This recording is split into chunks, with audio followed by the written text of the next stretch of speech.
Imagine rewinding a cosmic dash cam, not for minutes or hours, but for 10 million years, only to find that every junction, every curve, every road you examine leads to an inexplicable emptiness.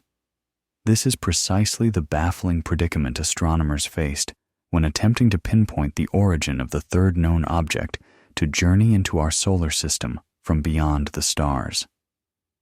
In July of the year 2025, 3 Oort observed a visitor streak into view.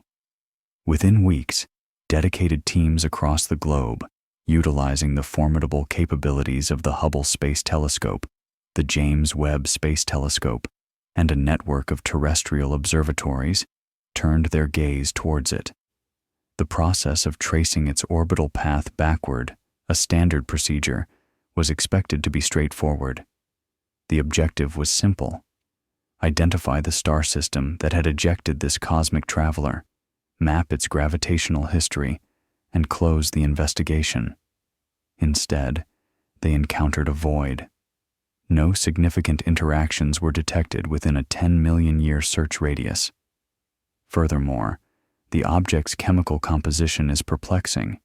Its dust particles behave in ways unlike anything previously catalogued, and its trajectory suggests it has been drifting through space since before our own sun coalesced.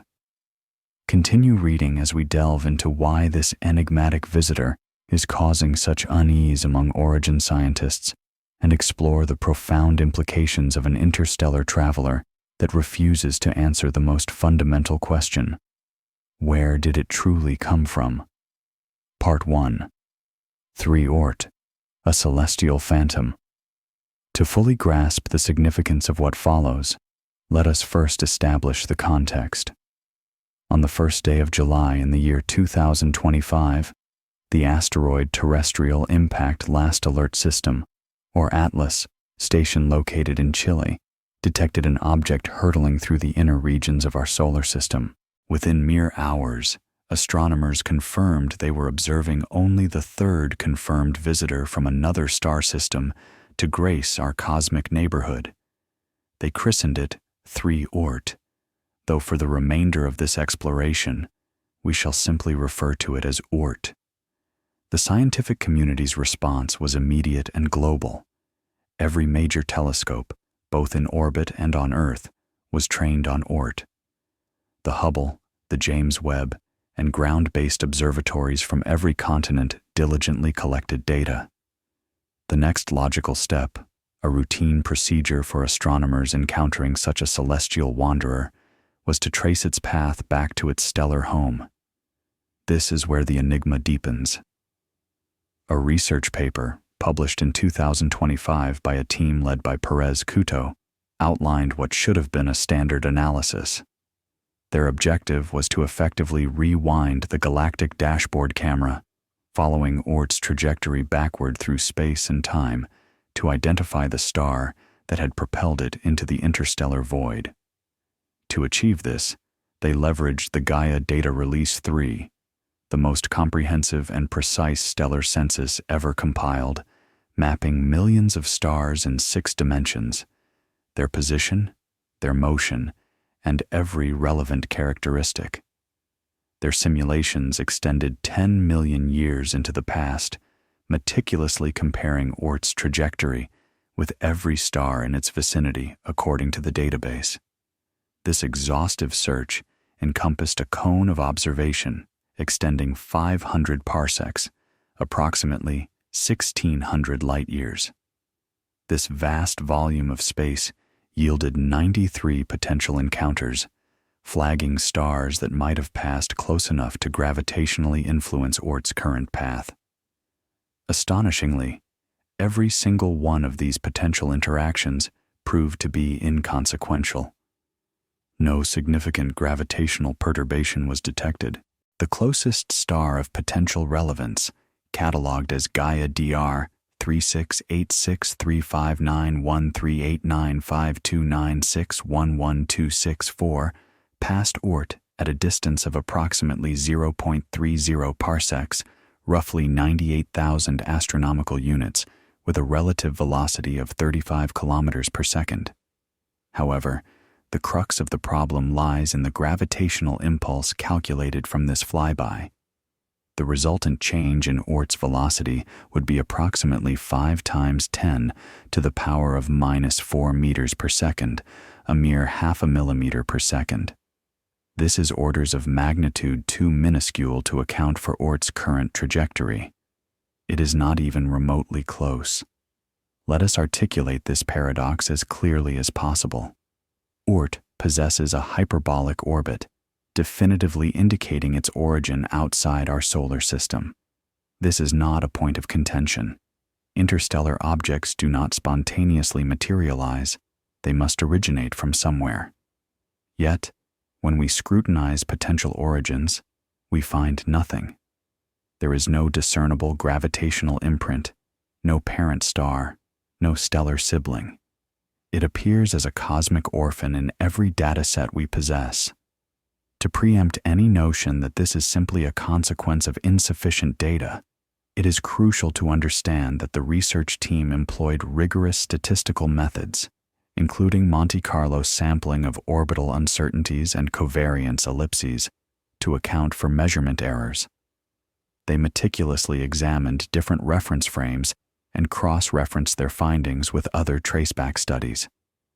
The conclusion remained consistent: no identifiable origin.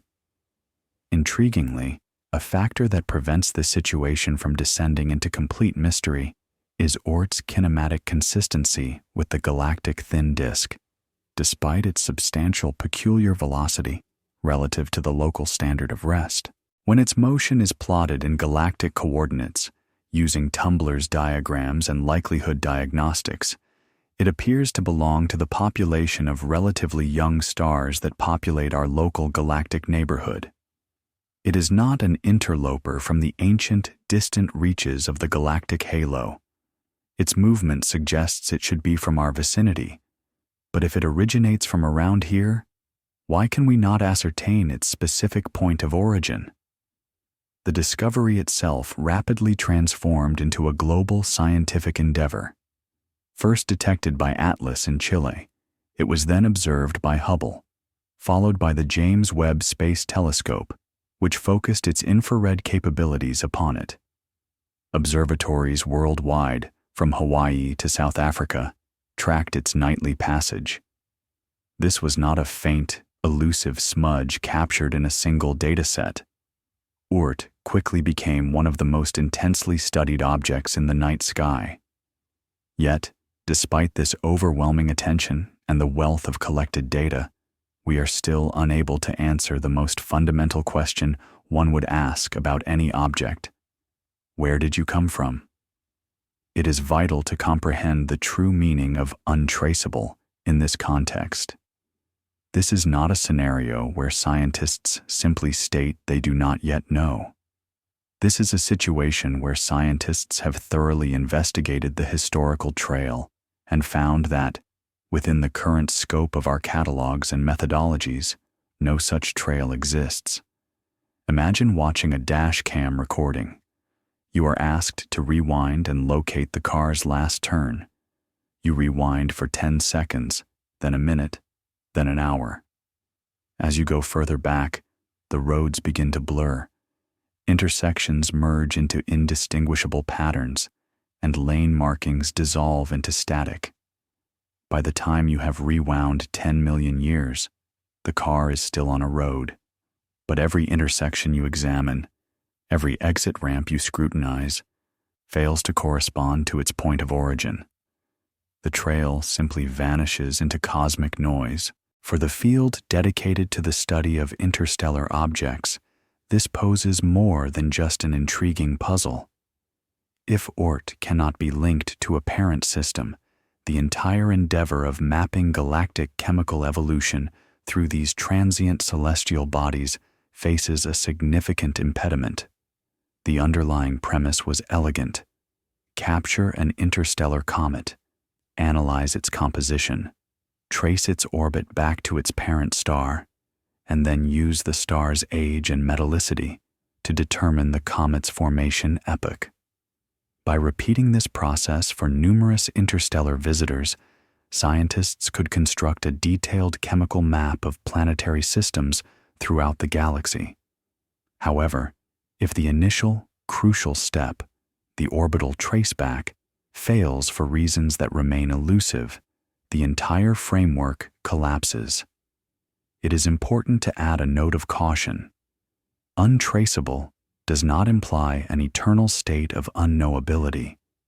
It signifies untraceability with present-day catalogs and methodologies.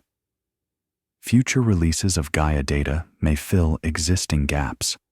More precise astrometry could refine orbital uncertainties, and new catalogs of proper motions for fainter stars might reveal a parent system currently beyond our detection capabilities.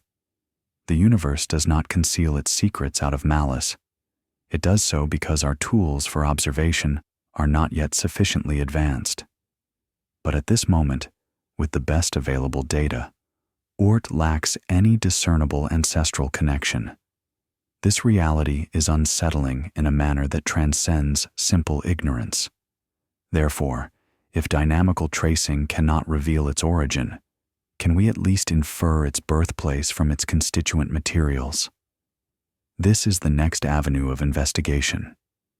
If orbital mechanics prove uninformative, perhaps chemistry will provide the answers.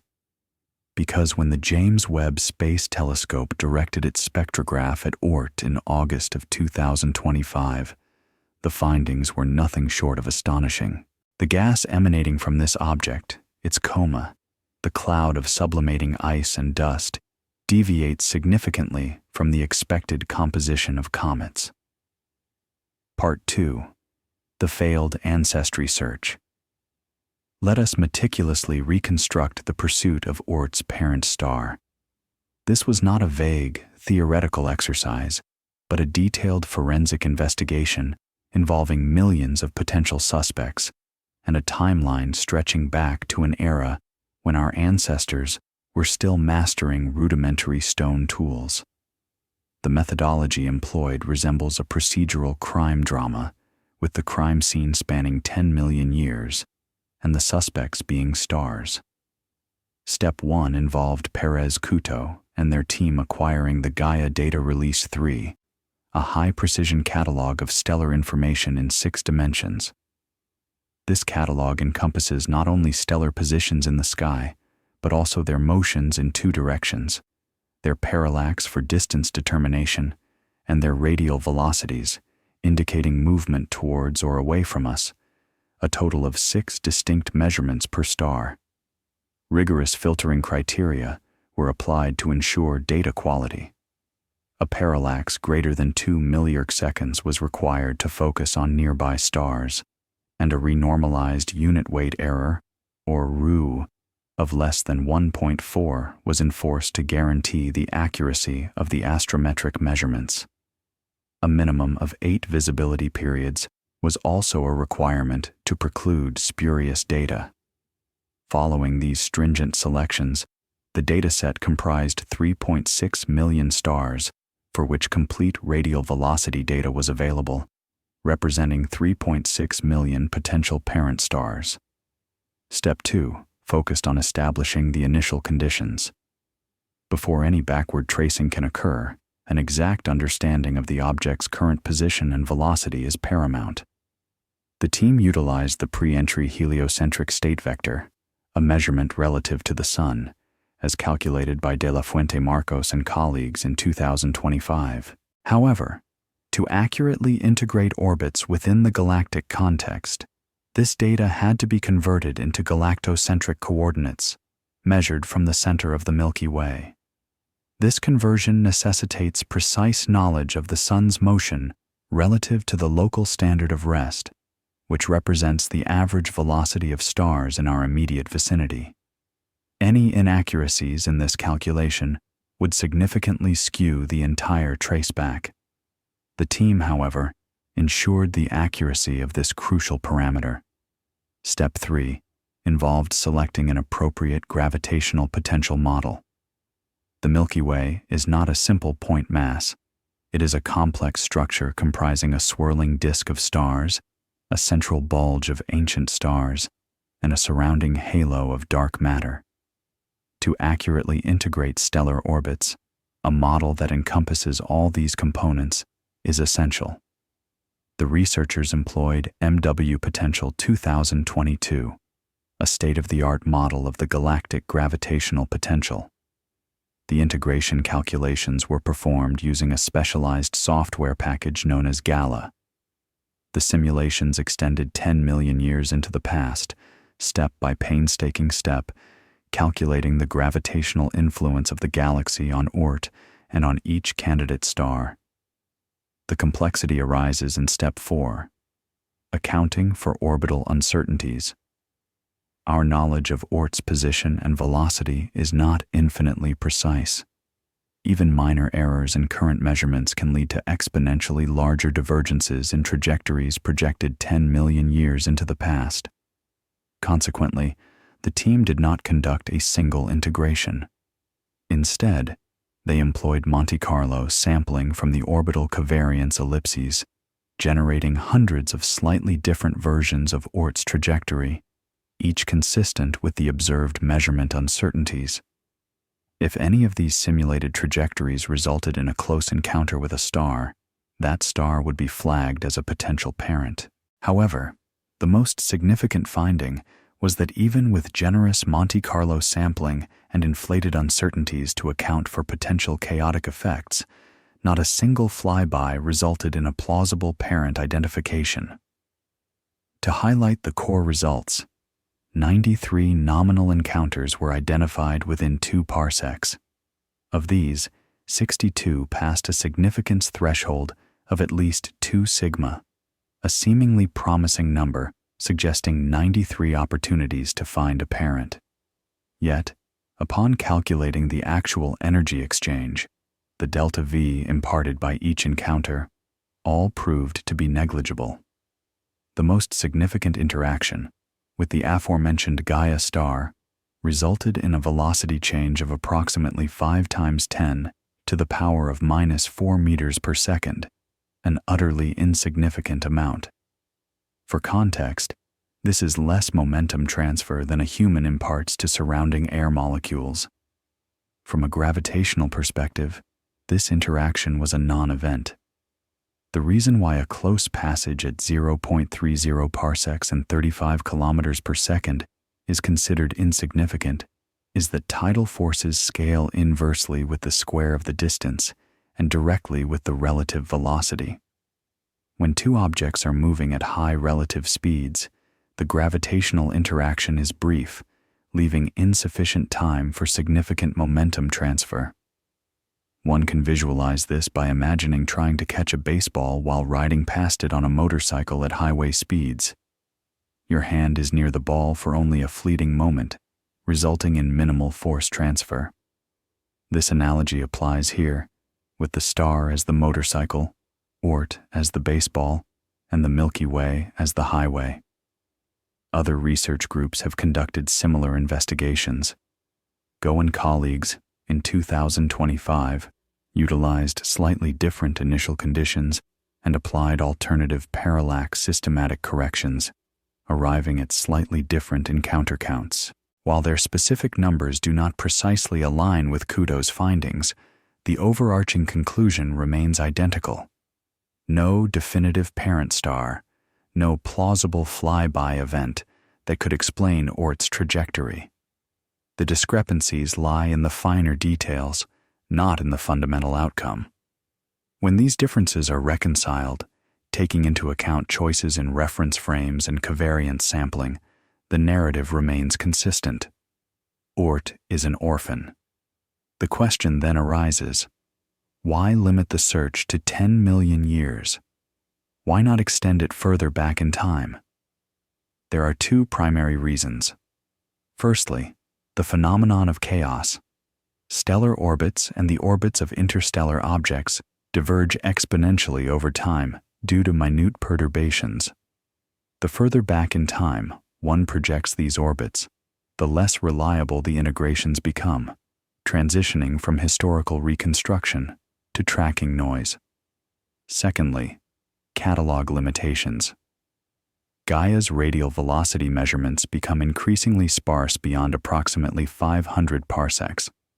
Furthermore, most stars in the galaxy lack measured radial velocities altogether. Consequently, even if Oort originated from a star 2 kiloparsecs away, we would lack the necessary data to confirm this connection. 10 million years represents the practical limit where traceback analyses retain a reasonable chance of yielding scientifically meaningful results. Beyond this point, the search becomes akin to fishing in the dark. So, what is the implication of Oort being kinematically consistent with the galactic thin disk? It signifies that when examining its movement through the galaxy, its velocity components, u, v, w, fall within the distribution typical of relatively young disk stars.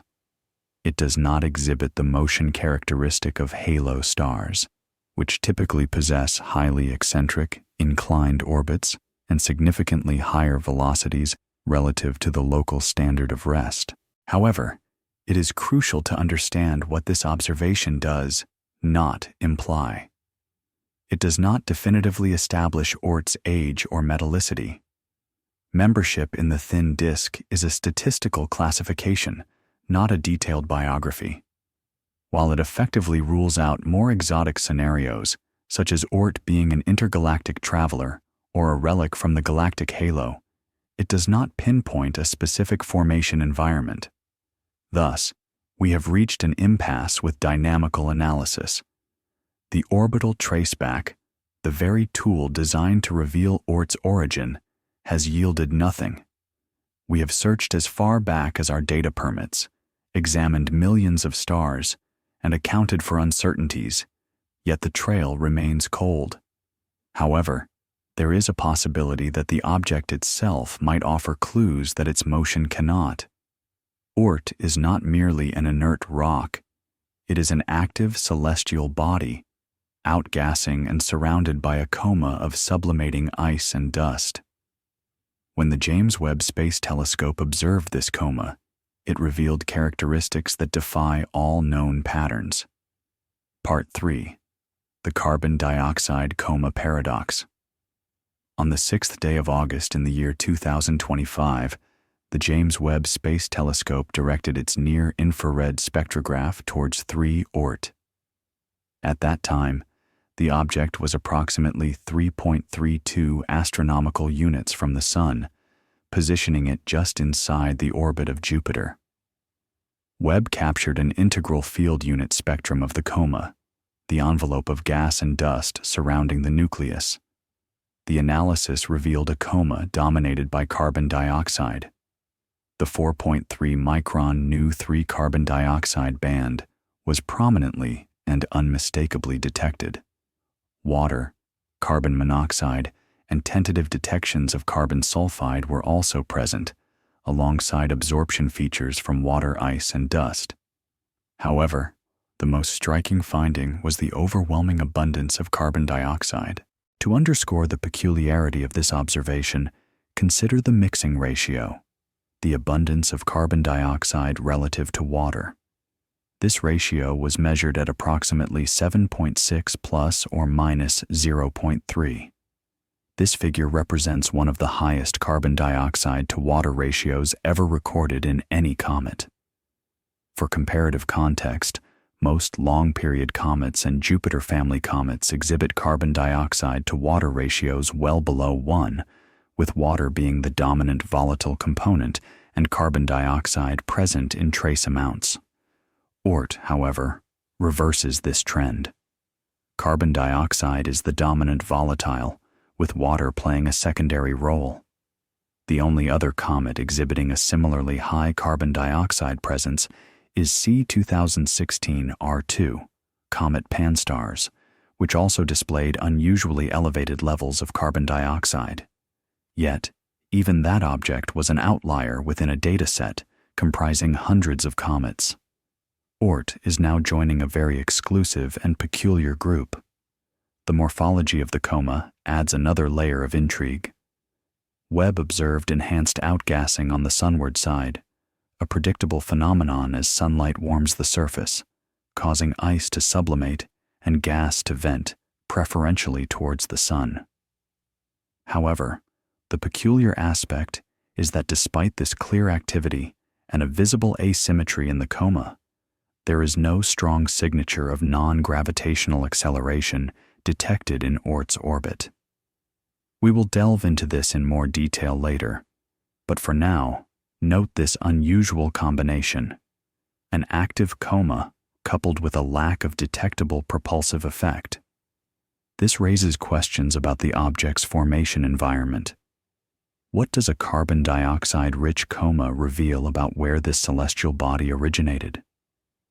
Carbon dioxide ice has a frost line located further from the sun than water ice. Within a protoplanetary disk, the carbon dioxide ice line is typically situated beyond the water ice line. Due to carbon dioxide being a more volatile substance, it sublimates at lower temperatures.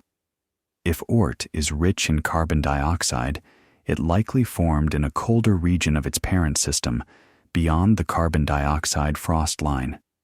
Alternatively, it might have undergone some form of processing that depleted surface water while preserving carbon dioxide. Two natural scenarios, not mutually exclusive, emerge. Scenario 1 posits that Oort possesses an intrinsically carbon dioxide-rich nucleus. Perhaps it formed in the outer reaches of a planetary system where carbon dioxide ice was abundant. It is also conceivable that its surface has been subjected to millions or even billions of years of radiation processing, transforming water ice into more complex organic molecules and leaving carbon dioxide intact. An insulating mantle of dust and refractory materials might have trapped water ice deep within the nucleus, while carbon dioxide, being more volatile, could still escape. Scenario 2 suggests insufficient thermal wave penetration. At distances of 3 to 4 astronomical units from the sun, sunlight might not be sufficient to heat the nucleus deeply enough to reach buried water ice. Carbon dioxide, with its lower sublimation temperature, can vent from a shallower layer, creating the appearance of a carbon dioxide-dominated coma, even if the bulk composition contains more water. As Oort approaches the sun, reaching its perihelion around 1.36 to 1.4 astronomical units, we should expect to observe a significant increase in water sublimation. If the carbon dioxide to water ratio diminishes, Scenario 2 becomes more plausible. If it remains high, Scenario 1 gains further support. In comparison, the other notable interstellar visitor, Borisov, which traversed our solar system in 2019, exhibited a carbon monoxide-rich coma, not carbon dioxide-rich. In many respects, it resembled solar system comets, albeit with a slightly elevated carbon monoxide content. Oort's pronounced carbon dioxide signature represents uncharted territory, deviating from established cometary chemical profiles. This suggests a different formation environment, a distinct thermal history, or a combination of both. This divergence is scientifically exciting, as the discovery of interstellar objects with unique chemical fingerprints allows us to sample the diversity of planetary systems across the galaxy. However, it also complicates the development of a unified understanding of what interstellar objects are typically expected to resemble. What should we anticipate as Oort reaches its closest point to the sun? Oort will achieve its perihelion between approximately October 29th and 30th, 2025, at a distance of roughly 1.36 to 1.4 astronomical units, placing it inside Earth's orbit, though not significantly so. If water ice is indeed buried beneath a carbon dioxide-rich layer and has not yet experienced sufficient warming to sublimate, this proximity to the sun should induce a change. Sunlight will penetrate more deeply, and water should begin to vent. In this event, the carbon dioxide to water ratio is expected to drop dramatically. If, however, carbon dioxide remains dominant even at perihelion, it would indicate an object with a genuinely unusual composition rather than a mere thermal effect. Now, I will present some speculative hypotheses, and it is essential to emphasize that these are theoretical considerations, not scientifically established consensus. They represent intriguing thought experiments rather than verified scientific conclusions. Could Oort have originated from a carbon-rich disk surrounding an older star? Might it have condensed in a post-nova cloud enriched with carbon dioxide? Could it have emerged from a red dwarf system where the snow line is significantly closer to the star, leading to skewed volatile chemistry? In the abstract, all these possibilities are plausible. However, current data do not definitively favor any single explanation. We lack isotopic ratios and measurements of deuterium to hydrogen or carbon-13 to carbon-12, which would serve as definitive markers of the formation environment. All we currently possess is a carbon dioxide-rich coma and the absence of a traceable parent star. Therefore, chemistry serves as a vital clue, a breadcrumb trail, but not a definitive solution. Herein lies a critical point. By combining the chemical data with the kinematic observations, specifically its motion consistent with the galactic thin disk, we can begin to triangulate a potential origin that dynamical tracing has failed to reveal. Thin disk membership suggests a relatively young, metal-rich environment. A dominant carbon dioxide signature points to cold formation conditions. When these two pieces of evidence are synthesized, they suggest an origin akin to a distant analog of our Kuiper belt, located within another star system, potentially possessing a different volatile composition than our own. This doesn't offer a conclusive answer, but it establishes a foundational understanding. Significantly, it surpasses the knowledge we possessed prior to the James Webb Space Telescope's observations. The coma's unusual nature, while notable, is not an isolated peculiarity. When astronomers employed polarimetry to examine the comet's coma and measure how sunlight diffused off its dust particles, they discovered something that not only deviates from the behavior of other comets, but appears unlike anything previously observed within our solar system.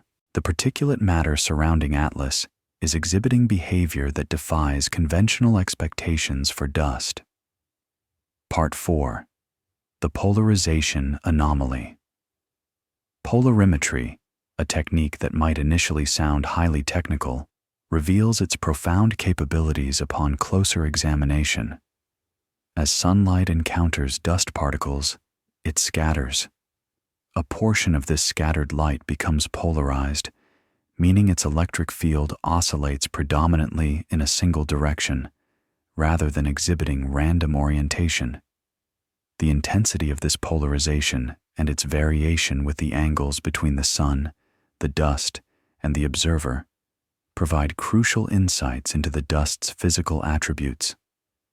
Particle size, shape, porosity, and composition all leave distinct imprints on the polarization readings.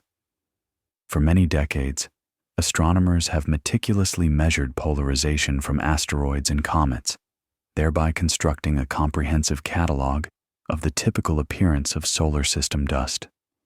Atlas, however, deviates markedly from this norm. Early polarimetric observations conducted with the Very Large Telescope, the Nordic Optical Telescope, and the Röschen Observatory, taken at phase angles ranging from 7.7 to 22.4 degrees, revealed a pronounced, narrow negative polarization branch. To elaborate, negative polarization signifies a dip in polarization below zero at small phase angles.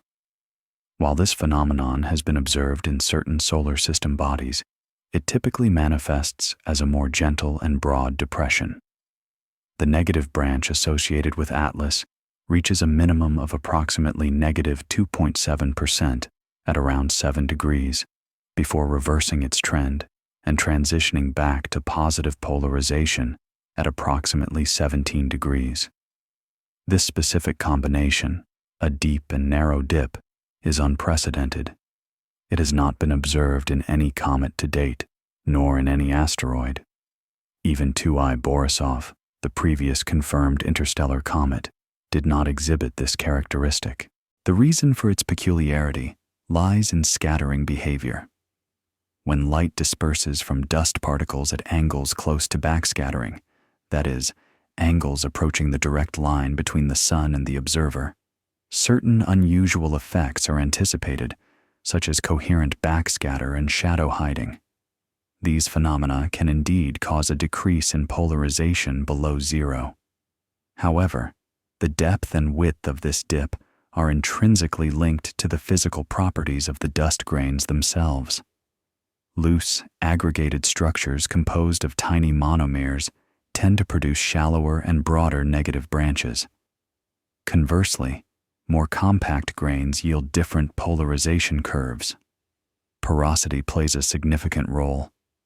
The presence of coatings, whether of ice or organic compounds, also influences scattering properties. Atlas's polarization curve strongly suggests that its dust possesses a microstructure that is unfamiliar to us.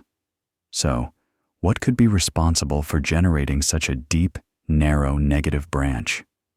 The available explanations include fluffy aggregates with a highly specific size distribution, compact grains exhibiting unusual refractive indices, particles with high porosity but arranged in fractal clusters, or coatings of ice or organic materials that alter the scattering characteristics. A more speculative possibility involves magnetic inclusions that might influence how the dust grains aggregate within the coma. The essential point is that multiple combinations of physical parameters can produce similar polarization signatures, precluding a singular determination of grain structure solely from polarization data. However, it does allow for the exclusion of certain possibilities. Whatever the composition of Atlas's dust, it certainly does not conform to the standard fluffy aggregate model that applies to most comets. Cross-referencing with other datasets further aids in understanding. Spectroscopic analysis from the James Webb Space Telescope indicated absorption features of water ice consistent with the presence of icy grains. Color measurements, when extrapolated to smaller phase angles, suggest a reddish surface, similar to some trans-Neptunian objects and centaurs like Pholus. Reddish surfaces are often indicative of organic compounds or irradiated ices. This allows us to begin constructing a picture. Reddish dust, icy grains, and anomalous polarization. Together, these findings suggest that the dust of Atlas might offer insights into grain growth and coagulation processes occurring in environments different from our own solar system, perhaps within planetary systems that formed under distinct conditions. It is important to address a notion that has circulated within scientific discussions and online publications. Some have posited the idea of an engineered microstructure, suggesting that the observed polarization signature could, in principle, be deliberately designed. The proposition is that one could engineer dust grains of specific sizes, shapes, and compositions to produce a particular scattering pattern. Let me state unequivocally that there is no peer-reviewed evidence to support this hypothesis. It remains a fringe concept, a speculative narrative rather than a scientifically validated claim. We include it here because a part of what makes Atlas so compelling is its capacity to challenge our perceptions of what is possible, not merely what is probable. However, the overwhelmingly likely explanation, based on current scientific understanding, is that this dust possesses unusual, yet naturally occurring, properties. The scientific implication of this is quite exciting. The dust of Atlas may provide us with a window into different coagulation regimes present in other star systems. The process of dust formation within protoplanetary disks is influenced by a multitude of environmental factors, including temperature, pressure, composition, and turbulence. If these conditions differ in the system from which Atlas originated, the dust formed there could possess distinct characteristics compared to our solar system's dust. This is not an exotic phenomenon. It is simply physics operating within a different set of parameters. This is genuinely significant because it implies that each interstellar visitor has the potential to inform us about planetary formation conditions that we cannot study through any other means. The negative polarization branch also has implications for physical modeling. When attempting to fit scattering models to observational data, one must account for both single and multiple scattering events. Decisions must be made regarding complex refractive indices and size distributions. The data from Atlas imposes constraints on these choices, presenting challenges to existing models. Some research teams are investigating fractal aggregate models with specific monomer sizes, while others are exploring coded sphere models. The overarching contribution of Atlas is that it is rigorously testing our comprehension of light scattering, ultimately leading to improved models for all celestial bodies. What should we anticipate observing as Atlas approaches perihelion? As Atlas moves closer to Earth at smaller phase angles, we will gather more polarization measurements. Will the negative branch shift? Will the inversion angle evolve? Will we observe hysteresis, where the outbound polarization curve differs from the inbound curve? Each of these observations would offer clues about how the dust is changing as the comet becomes more active. And, with a degree of fortune, we might obtain high-cadence polarimetric data capable of detecting temporal variability, which could indicate spin state or jet activity. Polarization data indicates that the dust is peculiar. However, dust is merely an outflow. The real mystery lies in the engine powering it. What about the forces acting upon Atlas itself? Here lies a phenomenon that should raise significant concerns. Atlas exhibits an active coma, releasing gas and dust. Despite this considerable activity, we have not detected the one thing we would unequivocally expect to observe: acceleration. Part 5. The missing acceleration. Let us briefly consider Oumuamua. When 2I Borisov, the first confirmed interstellar visitor, traversed our solar system in 2017, it generated considerable excitement. While its interstellar origin was indeed remarkable, the primary focus of scientific inquiry stemmed from its trajectory deviating from a purely gravitational path. It exhibited acceleration, albeit slight but measurable. This acceleration was consistent with outgassing, a propulsive effect from sublimating ice that nudged the object off its expected course. However, here's the crucial detail. Oumuamua lacked a visible coma. No discernible gas or dust was detected. Therefore, an acceleration without visible activity fueled widespread speculation, ranging from scientifically plausible explanations involving low albedo ice or exotic volatiles to more fanciful notions of light sails and alien probes. In contrast, consider 2I Borisov. Borisov possessed a coma, a substantial and clearly visible, well-behaved cometary coma, and it displayed non-gravitational acceleration. This is precisely what one would expect. Gas vents, momentum transfer to the nucleus, and subsequent orbital changes are all textbook examples of cometary physics. Borisov was, in the best possible sense, unremarkably normal. It confirmed that interstellar comets can exhibit characteristics and behaviors similar to those of comets originating within our solar system. Now, let's turn our attention to 3I. Active coma? Check. CO2 outgassing? Check. Dust production? Check. Non-gravitational acceleration detected in its astrometry? No, at least not according to the most recent orbital calculations. This is perplexing. When outgassing occurs, a propulsive effect is expected. The expelled gas carries momentum, and as it leaves the nucleus's surface, it exerts a reactive force, pushing back on the nucleus. This force alters the object's orbit, typically in predictable ways, quantified by parameters known as A1, A2, and A3 within the standard non-gravitational force model. We are not observing these terms in Atlas's orbit, at least not yet. Why might this be the case? Several possibilities exist. First, geometric effects. If the jets are emanating symmetrically from all sides of the nucleus, the resulting forces can cancel each other out. Imagine numerous small thrusters firing in every direction simultaneously. The net thrust would be zero.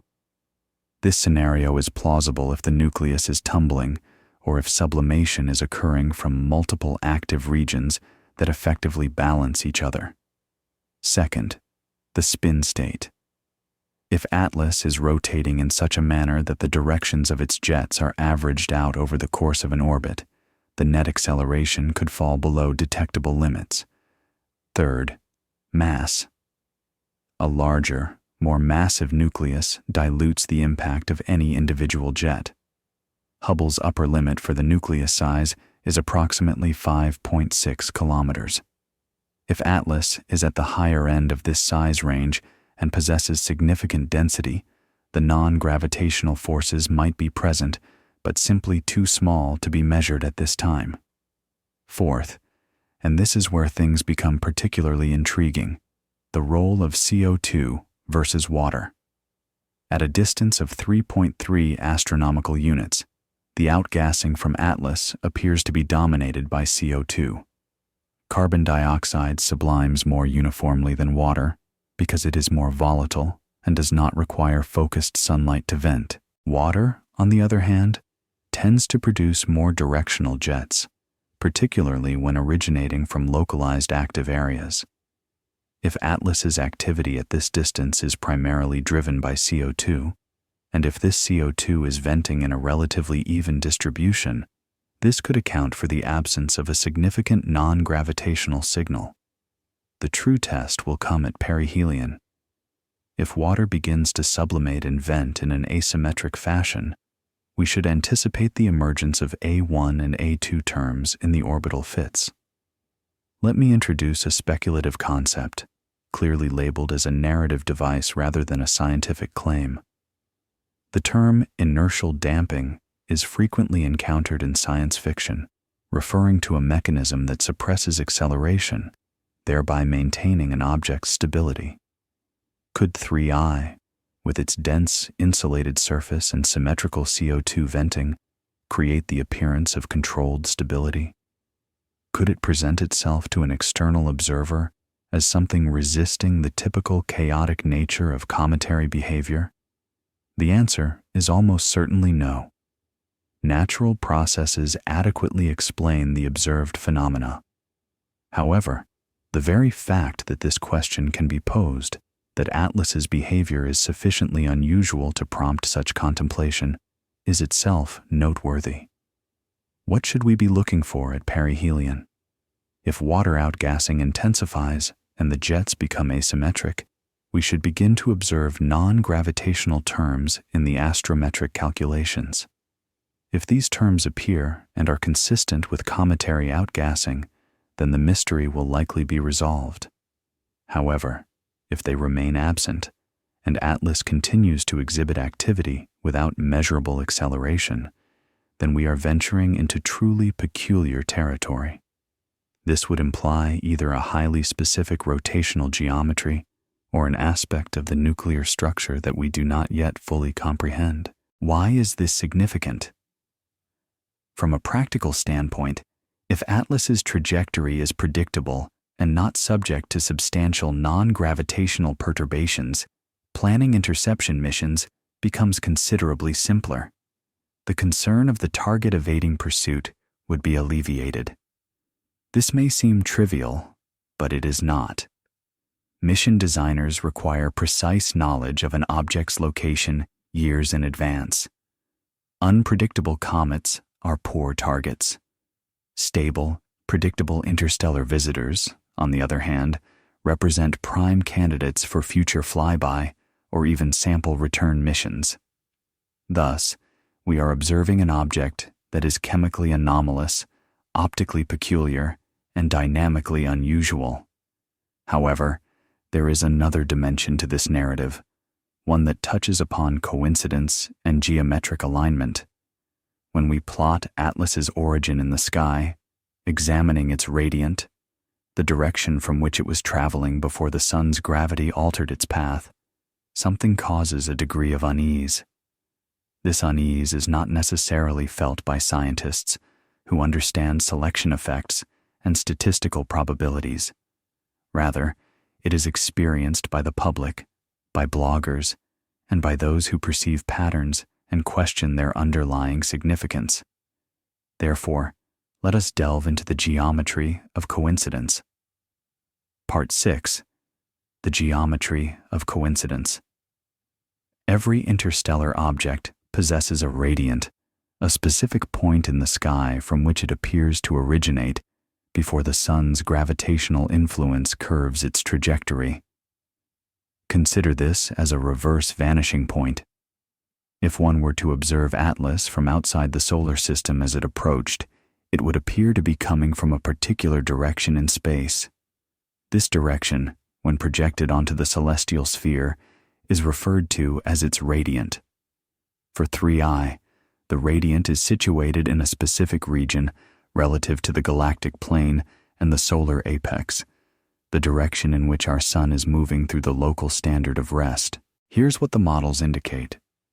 The Otterhey-Oxford model, which synthesizes the population of interstellar objects ejected from planetary systems, predicts that we should encounter ISOs with a range of speeds and corresponding radiants. The majority originate from disk stars, stars similar to our sun that orbit within the galactic plane. However, due to the chaotic nature of planetary ejection, which can involve stellar encounters and planetary scattering events that propel objects outward at high velocities, there exists a high-velocity tail in the distribution.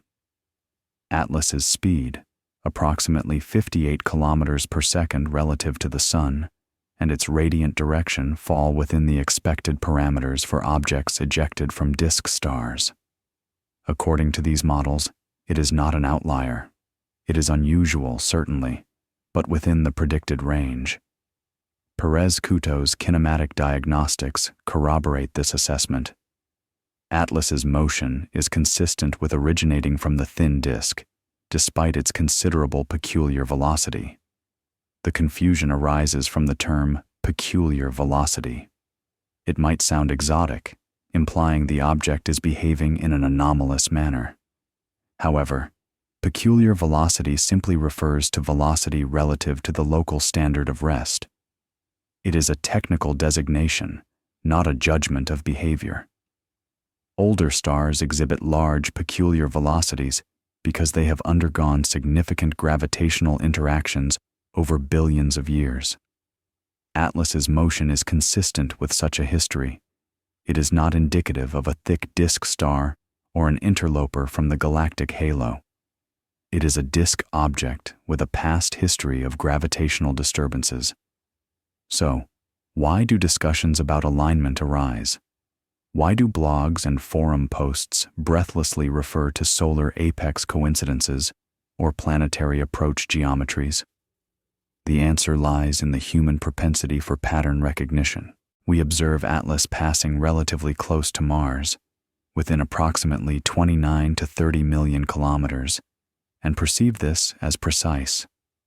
We note its arrival from a particular direction, and then superimpose Earth's orbit, Jupiter's orbit, or the trajectory of the Voyager spacecraft, seeing lines on a map that appear intentional. However, it's crucial to understand that maps, by their nature of projection, can be misleading. When three-dimensional space is flattened onto a two-dimensional celestial chart, Objects that are spatially distant can appear aligned. Furthermore, if one fails to account for the volume of space surveyed and the density of observation points, it becomes possible to erroneously conclude that any random trajectory is significant. Selection effects are a formidable challenge. Survey telescopes do not scan the entire sky uniformly. They have specific coverage patterns, areas they observe more frequently and with greater depth. Atlas, the survey that discovered 3I, possesses a particular coverage pattern optimized for detecting near-Earth asteroids. If a survey preferentially directs its attention towards certain regions at specific times, it is naturally more likely to detect objects originating from those directions. This does not imply a clustering of objects in those regions. Rather, it indicates a clustering of the observational search effort. Galactic substructure introduces another layer of complexity. Moving groups, stellar streams, and regions of recent star formation all contribute to inhomogeneities in the distribution of potential parent stars. If Atlas originated from a region that happens to be underrepresented within our survey volume, it would appear more isolated than it actually is. The models anticipate this. When simulations of ISO populations are conducted, incorporating realistic survey biases, they produce patterns of empty cones, directions in the sky where an ISO is expected, but no parent star is detected. This is not because the parent star is absent, but rather because it is too faint, lacks a radial velocity measurement, or falls outside the survey's observational volume. Atlas might be situated within one of these empty cones. If so, the mystery is not cosmological in origin, but observational. Now, I will address a point that has generated considerable public discussion. The Mars flyby, the alignment with Jupiter, the crossing of the ecliptic plane. These are indeed factual geometric occurrences. Atlas did pass in relative proximity to Mars, and its trajectory does intersect regions where planets orbit. However, orbital mechanics reveals a fundamental truth. Any hyperbolic visitor entering the inner solar system must cross the ecliptic plane at some point. The planets are all situated roughly within this plane. Therefore, encountering a planet in close proximity is not inherently special. It is nearly unavoidable. The probability calculations often cited, asking, "What are the odds?" frequently neglect to factor in the entire search space. If one inquires about the likelihood of this specific trajectory passing within a certain distance of Mars on a particular date, the resulting number appears infinitesimally small. However, if the question is rephrased as, "What are the odds that any interstellar object we discover will pass within a specified distance of any planet at any given time?" the probability increases significantly as the scope of the question has been broadened. I wish I could visually demonstrate this. Imagine a celestial map overlaid with predicted ISO radiant density. Darker regions indicate areas where models suggest a higher probability of an ISO arriving from. Lighter regions represent lower probabilities, though not impossibility. Atlas's radiant is located in a region that is neither the darkest nor the lightest. It falls within the middle of the distribution. When survey coverage is superimposed, it becomes evident why we might have detected it. It is not due to a deliberate aim towards us, but rather because our observations were directed towards a region where objects of its nature could reasonably be found. Regarding the alignment with the solar apex, the Sun is traversing the local standard of rest at approximately 240 kilometers per second, moving in a direction towards the constellation Hercules. Atlas's inbound velocity vector exhibits a component aligned with this motion. However, this is not conclusive evidence. Disk stars and objects ejected from disk stars will naturally possess velocity distributions that reflect the overall galactic rotation and the sun's motion. Some will align, some will be opposed, and some will be perpendicular. Atlas's partial alignment is not indicative of intentional targeting. It is simply a consequence of its origin within the galactic disk. I want to be clear. The coincidences that people notice, the close approach to Mars, the timing, the direction of the radiant, are not devoid of meaning. They are indeed intriguing and contribute to a compelling narrative. However, being interesting and compelling does not equate to being anomalous. The antidote to anxieties about coincidences lies in more robust statistical analysis and a larger sample size. Once we have observed 10 interstellar visitors, we will be able to determine how many pass planets. With 100 such objects, we can map the radiant distribution with greater accuracy. Currently, with a sample size of 3, we are operating within the realm of anecdote rather than statistical certainty. What will additional astrometric measurements provide post-perihelion? A more refined radiant and a more precise measurement of the inbound velocity vector. These refinements will tighten the constraints on Atlas's origin in the sky and its velocity prior to being captured by the sun's gravity. If the radiant shifts significantly with improved data, much of the discussion surrounding alignment will dissipate.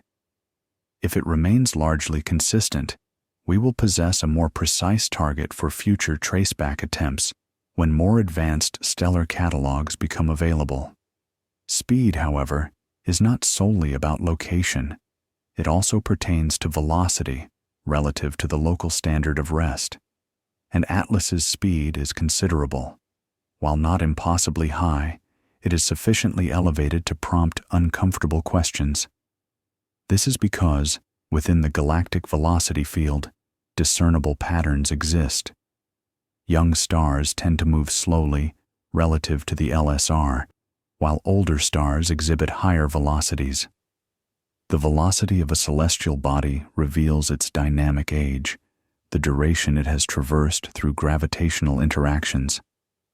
Should one take the speed of Atlas seriously, by calculating the time required to achieve such velocity via natural mechanisms, the resulting figure is quite startling. Atlas may be considerably older than initially presumed. Part 7 delves into the forbidden speed window. 58 kilometers per second is Atlas's approach velocity relative to the Sun. Its orbital eccentricity is approximately 6.1, definitively hyperbolic and not merely marginally unbound, unlike some long-period comets that drift in from the outer reaches. This velocity indicates a strongly hyperbolic, unmistakably interstellar origin. However, the crucial point is that 58 kilometers per second is a substantial speed compared to typical long-period comets, which usually enter the inner solar system at speeds ranging from 10 to 30 kilometers per second. This speed, though, is not outside the predicted range for interstellar objects ejected from planetary systems. Certain population models anticipate interstellar objects possessing velocities as high as 70 or 80 kilometers per second. Therefore, Atlas is fast, but not impossibly so, unless one begins to consider its age. The determination of kinematic age is a complex process, but attempts have been made. Hopkins and Taylor-Seligman published age estimates derived from Atlas's velocity distribution, with their figures ranging from roughly 3 to 11 billion years, contingent upon prior assumptions and methodologies. Another study extends the lower bound to over 7.6 billion years. These are not ages comparable to the age of dinosaurs. These are ages that predate the formation of our own solar system. The Sun itself is 4.6 billion years old, and Earth is 4.5 billion years old. If Atlas is 7 billion years old, it was traversing the galaxy at a time when our solar system was merely a collapsing nebula of gas and dust. Allow me to elucidate the reasoning in straightforward terms. The local standard of rest represents the average velocity of stars in our solar neighborhood, effectively delineating the bulk motion of the galactic disk. Young stars, those recently formed from well-mixed stellar material, exhibit velocities close to the local standard of rest. They have not yet undergone significant gravitational perturbation. Older stars, having completed numerous orbits around the galaxy, have encountered passing stars, molecular clouds, and spiral arm crossings. Each gravitational encounter imparts a velocity increment. Over time, the stellar motion deviates from the local standard of rest. This deviation, termed peculiar velocity, serves as a temporal indicator. A larger deviation generally signifies an older object, statistically speaking. Atlas's observed motion displays a substantial offset from the local standard of rest, suggesting considerable age. However, there's a subtlety to consider. The relationship between velocity dispersion and age is not absolute but statistical. A young object could possess a significant peculiar velocity if it experienced a powerful gravitational kick early in its history. Conversely, an older object might exhibit a small peculiar velocity if it was fortunate enough to avoid major gravitational perturbations. Thus, when an age of 7 billion years is proposed for Atlas, it represents a probabilistic assessment based on population averages rather than a definitive measurement. Nevertheless, even with this qualification, the age estimates lean towards the older side. Why does the concept of a forbidden window arise? Because there's an expectation that interstellar objects should exhibit velocity distributions analogous to nearby stars, which typically show a roughly Gaussian spread around the local standard of rest. However, this expectation isn't entirely accurate. Actual velocity distributions are not uniformly Gaussian, they are often clumpy. The presence of moving groups, stellar streams, and associations creates substructures within velocity space. If Atlas originated from such a moving group or a dispersed cluster, its velocity might reflect the bulk motion of that group rather than solely its individual age. Consequently, the notion of a forbidden window, implying Atlas's speed is too high for natural explanations, dissolves when galactic substructure is taken into account. What natural phenomena can alter an object's velocity over billions of years? Stellar flybys. Every time Atlas passed within a few parsecs of a star, it experienced a gravitational tug. Although individually small, these tugs accumulate over vast timescales. Molecular clouds. Dense regions of gas within the galaxy can exert drag or act as gravitational slingshots, depending on their configuration. Galactic tides. The Milky Way's gravitational potential is not uniform. Objects orbiting within this potential can gain or lose energy over time. Spiral arm crossings. The density waves responsible for spiral arms can perturb objects that traverse them. These are all natural, well-understood processes. Given sufficient time, they can propel an object's velocity to tens of kilometers per second relative to the local standard of rest. Now, let me introduce some speculative notions, explicitly labeled as imagination rather than assertions. Could interstellar magnetic drag decelerate a charged object over billions of years? In principle, yes. But the effect is negligible unless the object is moving through an exceptionally dense and highly magnetized region. Could interaction with an exotic gravitational medium, such as certain types of dark matter or modified gravity theories, alter an object's speed without stellar encounters? This is speculative physics, not currently supported by observational evidence, but it is a concept discussed in some scientific circles. Could artificial deceleration, perhaps through an intermittent propulsion system operating over billions of years to adjust its trajectory, account for a seemingly deliberate velocity? Again, this is pure speculation with no supporting evidence, yet it circulates within discussions. How might one test such exotic deceleration hypotheses? Spin state evolution.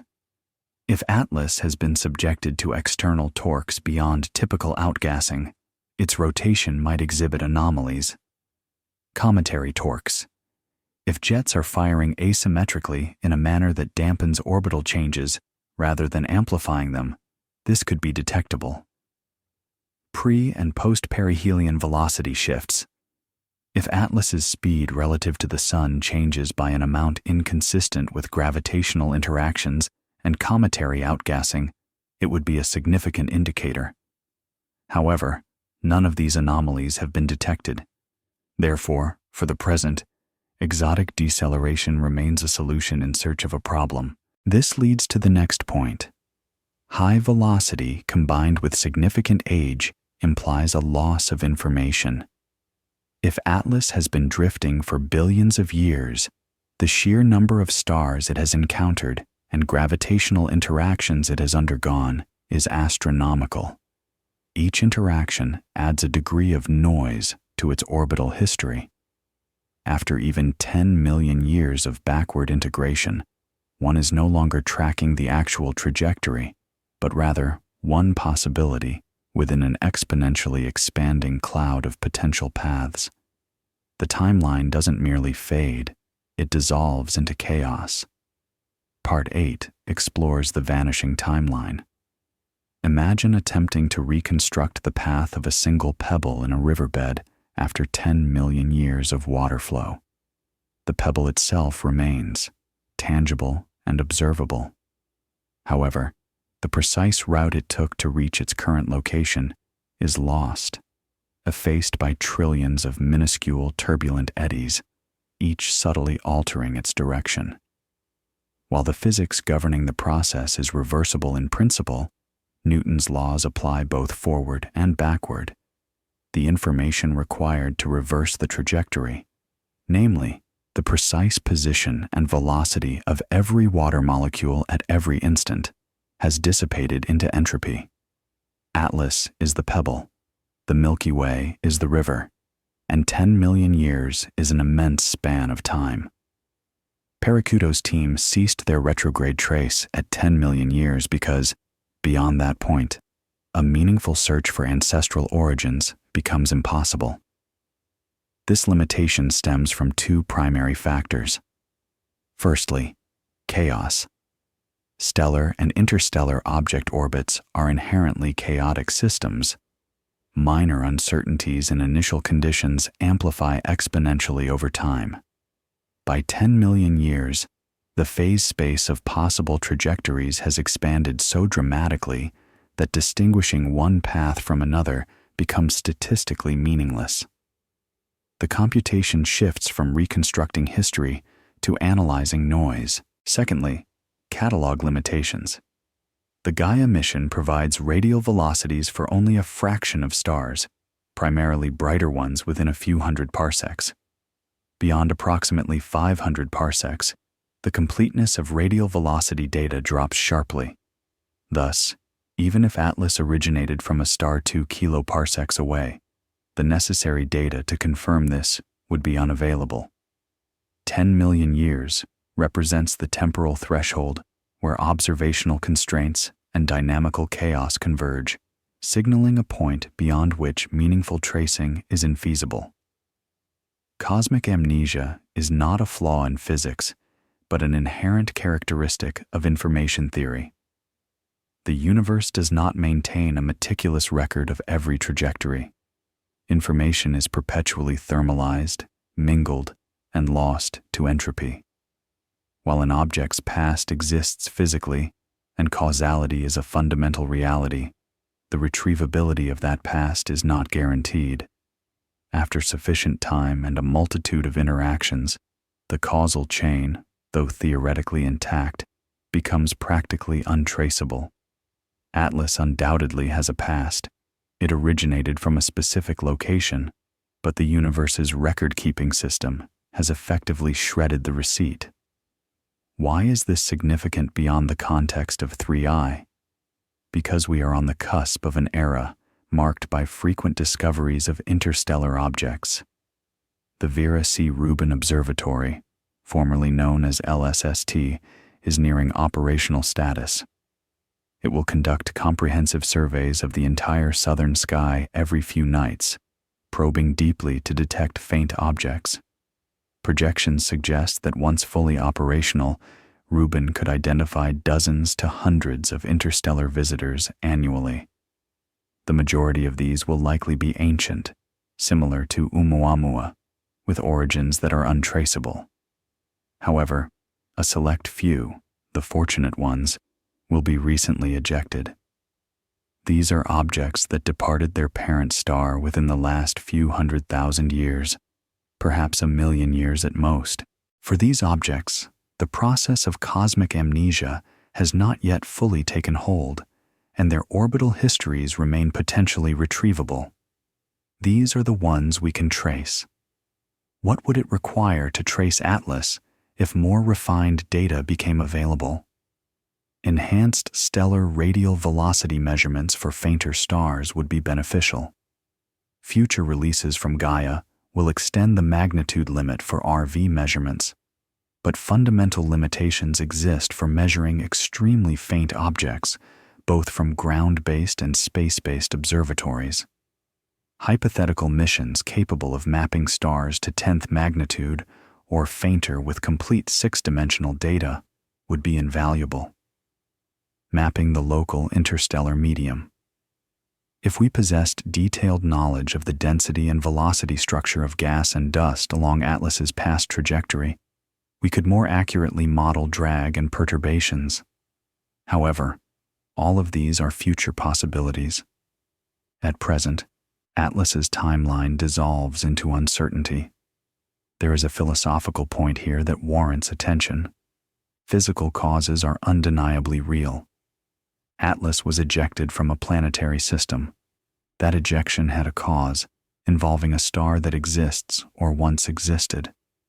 The gravitational interactions that shaped Atlas's path over billions of years undoubtedly occurred. None of this is in question. However, causal retrievability, the ability to reconstruct the chain of causes from current observations, can fail. This failure is not due to the non-occurrence of the causes, but rather because the information has been irretrievably scrambled. It is akin to asking about the precise weather on a specific day 3 billion years ago. The weather did occur, and it had causes, but the information has been lost, dispersed within the thermal noise of the atmosphere, oceans, and Earth's crust. Atlas's origin is similarly lost, not erased, but irretrievable.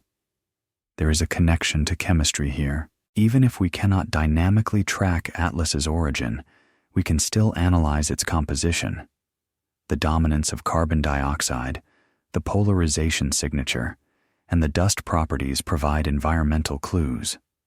While they do not pinpoint the parent star's address, they offer insights into the type of neighborhood it inhabited. A cold, carbon-rich, potentially ancient environment is not insignificant. In the absence of orbital genealogy, chemistry becomes a crucial source of information. Let me extend this speculation further, with clear labeling that this is imaginative.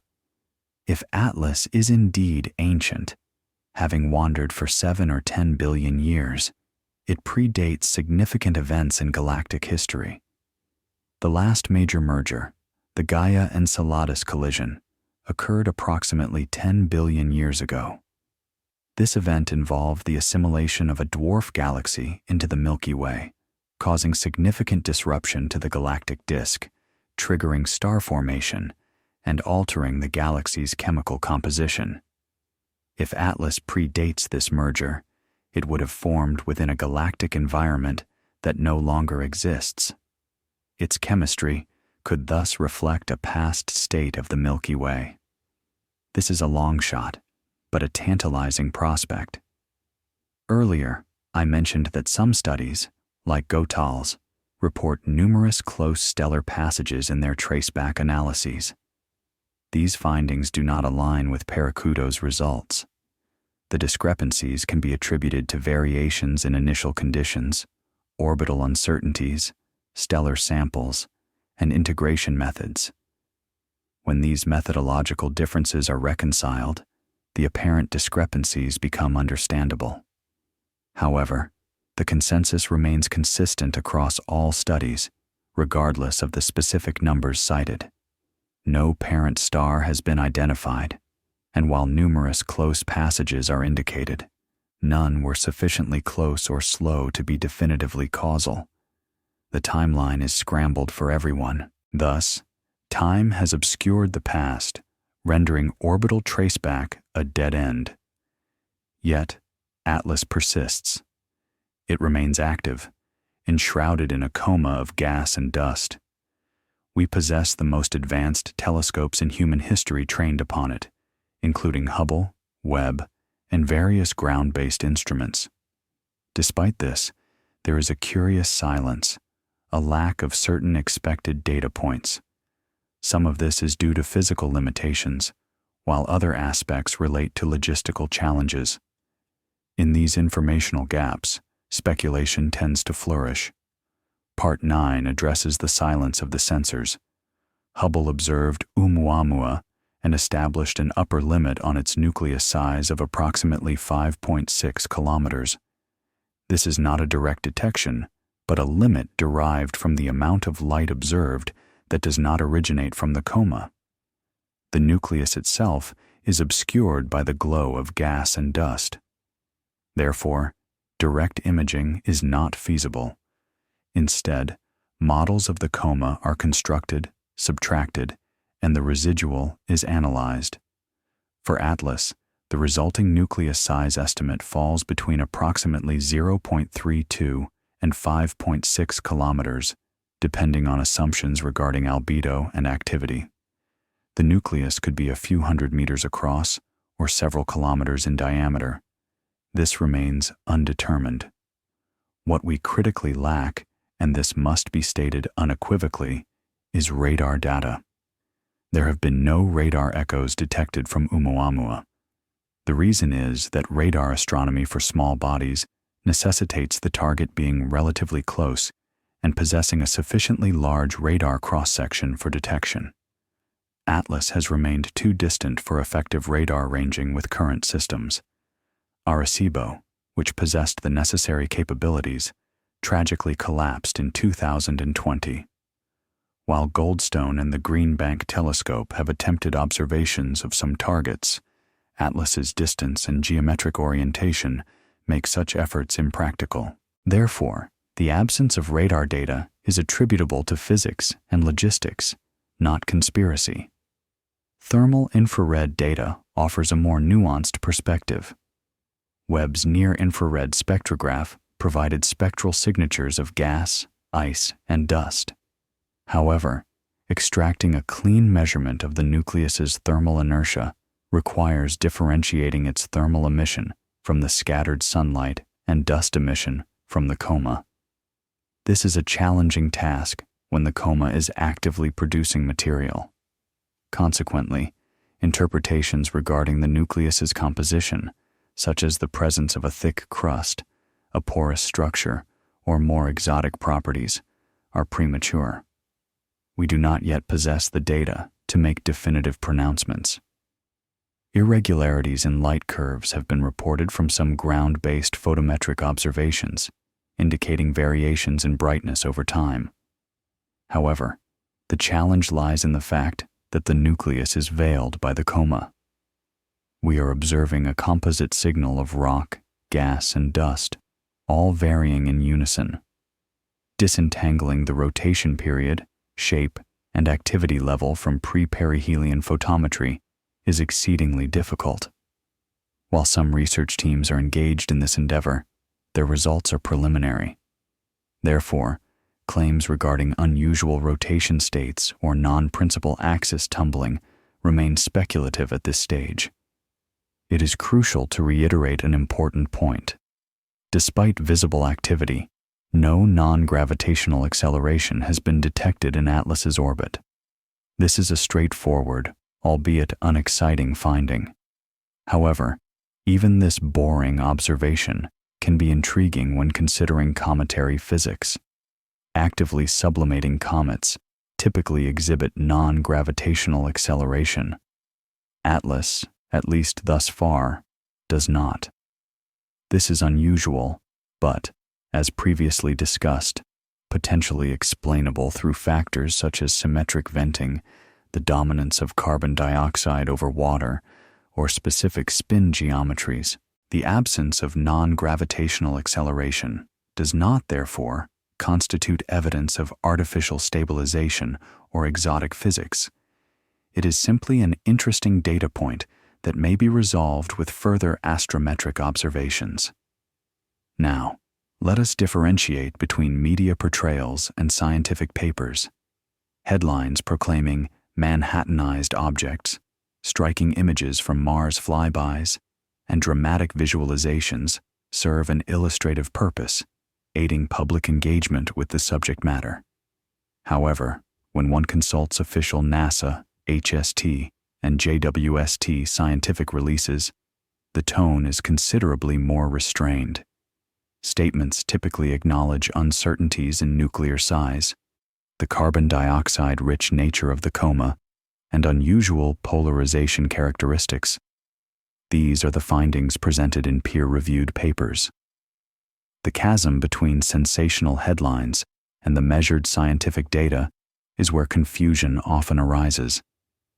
The close approach to Mars occurred on September 29th to 30th, 2025. Atlas passed within approximately 29 to 30 million kilometers, roughly 18 million miles. While not a close atmospheric skim, this proximity provided excellent geometric conditions for Mars-orbiting assets. ESA's Mars Express, NASA's MAVEN, and various rovers equipped with cameras had opportunities to observe from vantage points different from Earth. Multiple observational baselines enable more precise triangulation of the coma's structure, tighter constraints on outgassing direction, and potentially even the detection of faint features imperceptible from Earth. Thus, the Mars flyby held significant scientific value, even if it lacked cinematic drama. Here, I must address a circulating online claim: the assertion that spectra are being withheld and data suppressed, with the notion that teams possess anomalous data they are concealing. Let me be perfectly clear. Large telescope programs employ processing pipelines that move data from raw images to calibrated spectra and ultimately to published results through a workflow spanning several months. Peer review itself is a time-consuming process. Proprietary periods are standard, allowing observing teams a designated time to analyze their data before public release.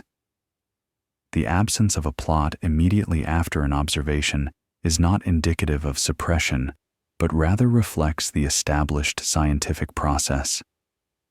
If real-time data releases are desired, advocating for open access policies and automated pipeline processing would be the appropriate course of action, rather than conflating logistical procedures with conspiracy.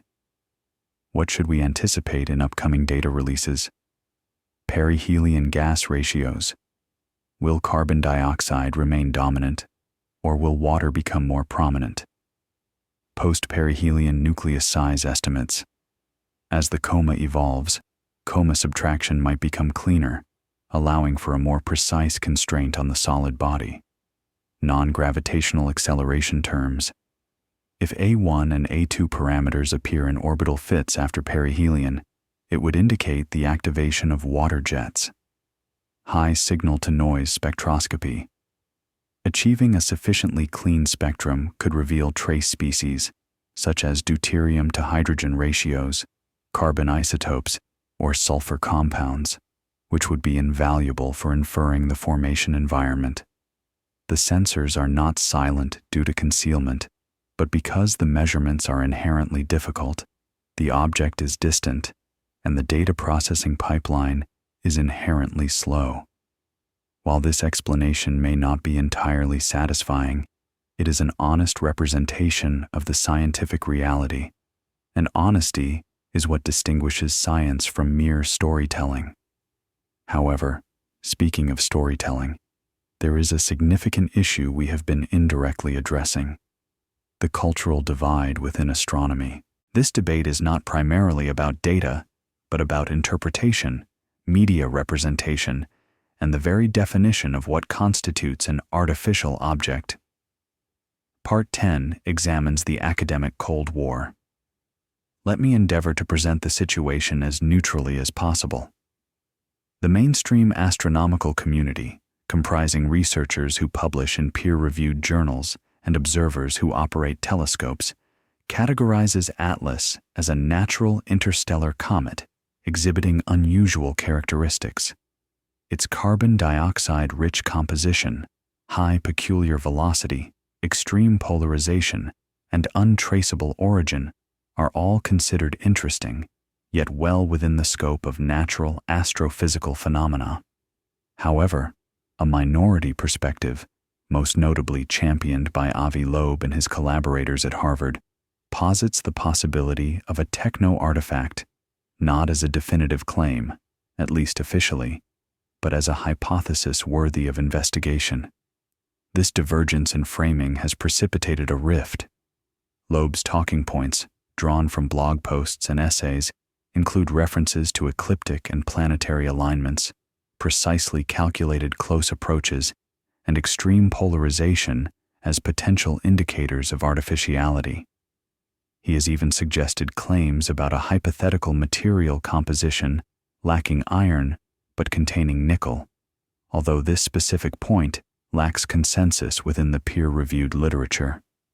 The argument suggests that if one calculates the statistical probability of Atlas's trajectory coincidentally passing near Mars and Earth at geometries conducive to observation, the odds appear remarkably low.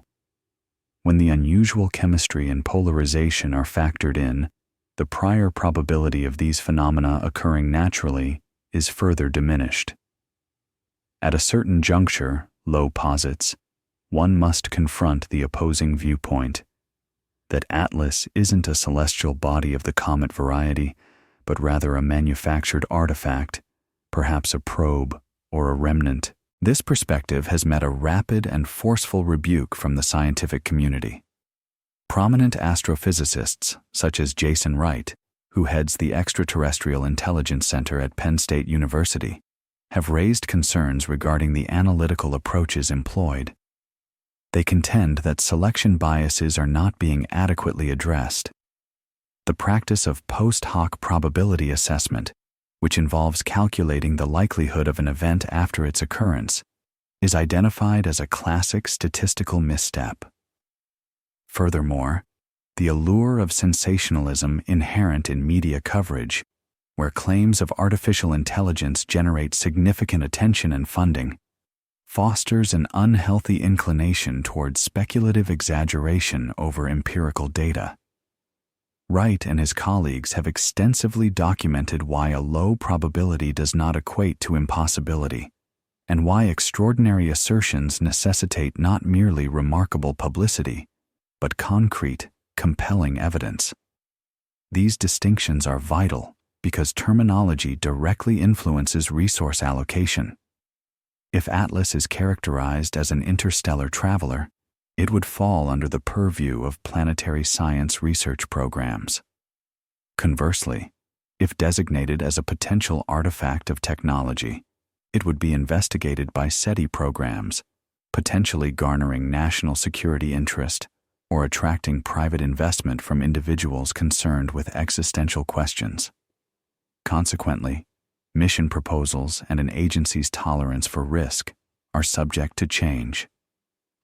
The James Webb Space Telescope was not directed at Atlas based on the mere suspicion of it being a spacecraft. Its observation was predicated on its identification as an interstellar comet, enabling JWST to analyze its chemical composition.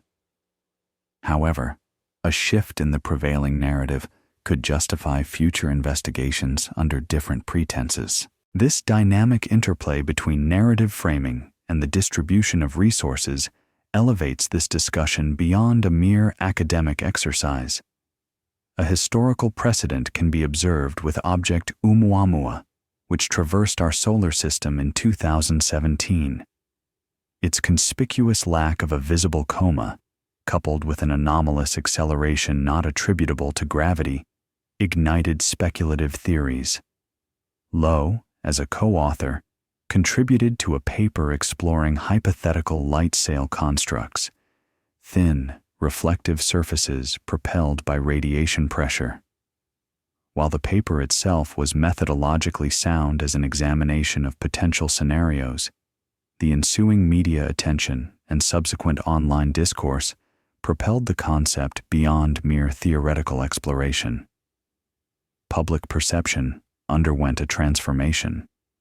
By the time the second interstellar object, known as 2I Borisov, arrived and exhibited characteristics consistent with a conventional comet, the initial impact of the Oumuamua speculation had already taken hold. Interstellar entities were now, in the public imagination, potentially artificial until demonstrably natural. Atlas subsequently inherited this preconceived notion. What differentiates the observations of Oumuamua and Borisov from those of Atlas? Enhanced early observation capabilities. The advent of the James Webb Space Telescope is a significant factor. Webb possesses the capacity to analyze chemical signatures with a precision unattainable in 2017. Ground-based polarimetry techniques have also seen improvements, and astrometric measurements are now more refined. Consequently, the data pertaining to Atlas is more comprehensive, acquired more rapidly, and detailed to a greater extent. This should facilitate a more straightforward resolution of the natural versus artificial inquiry.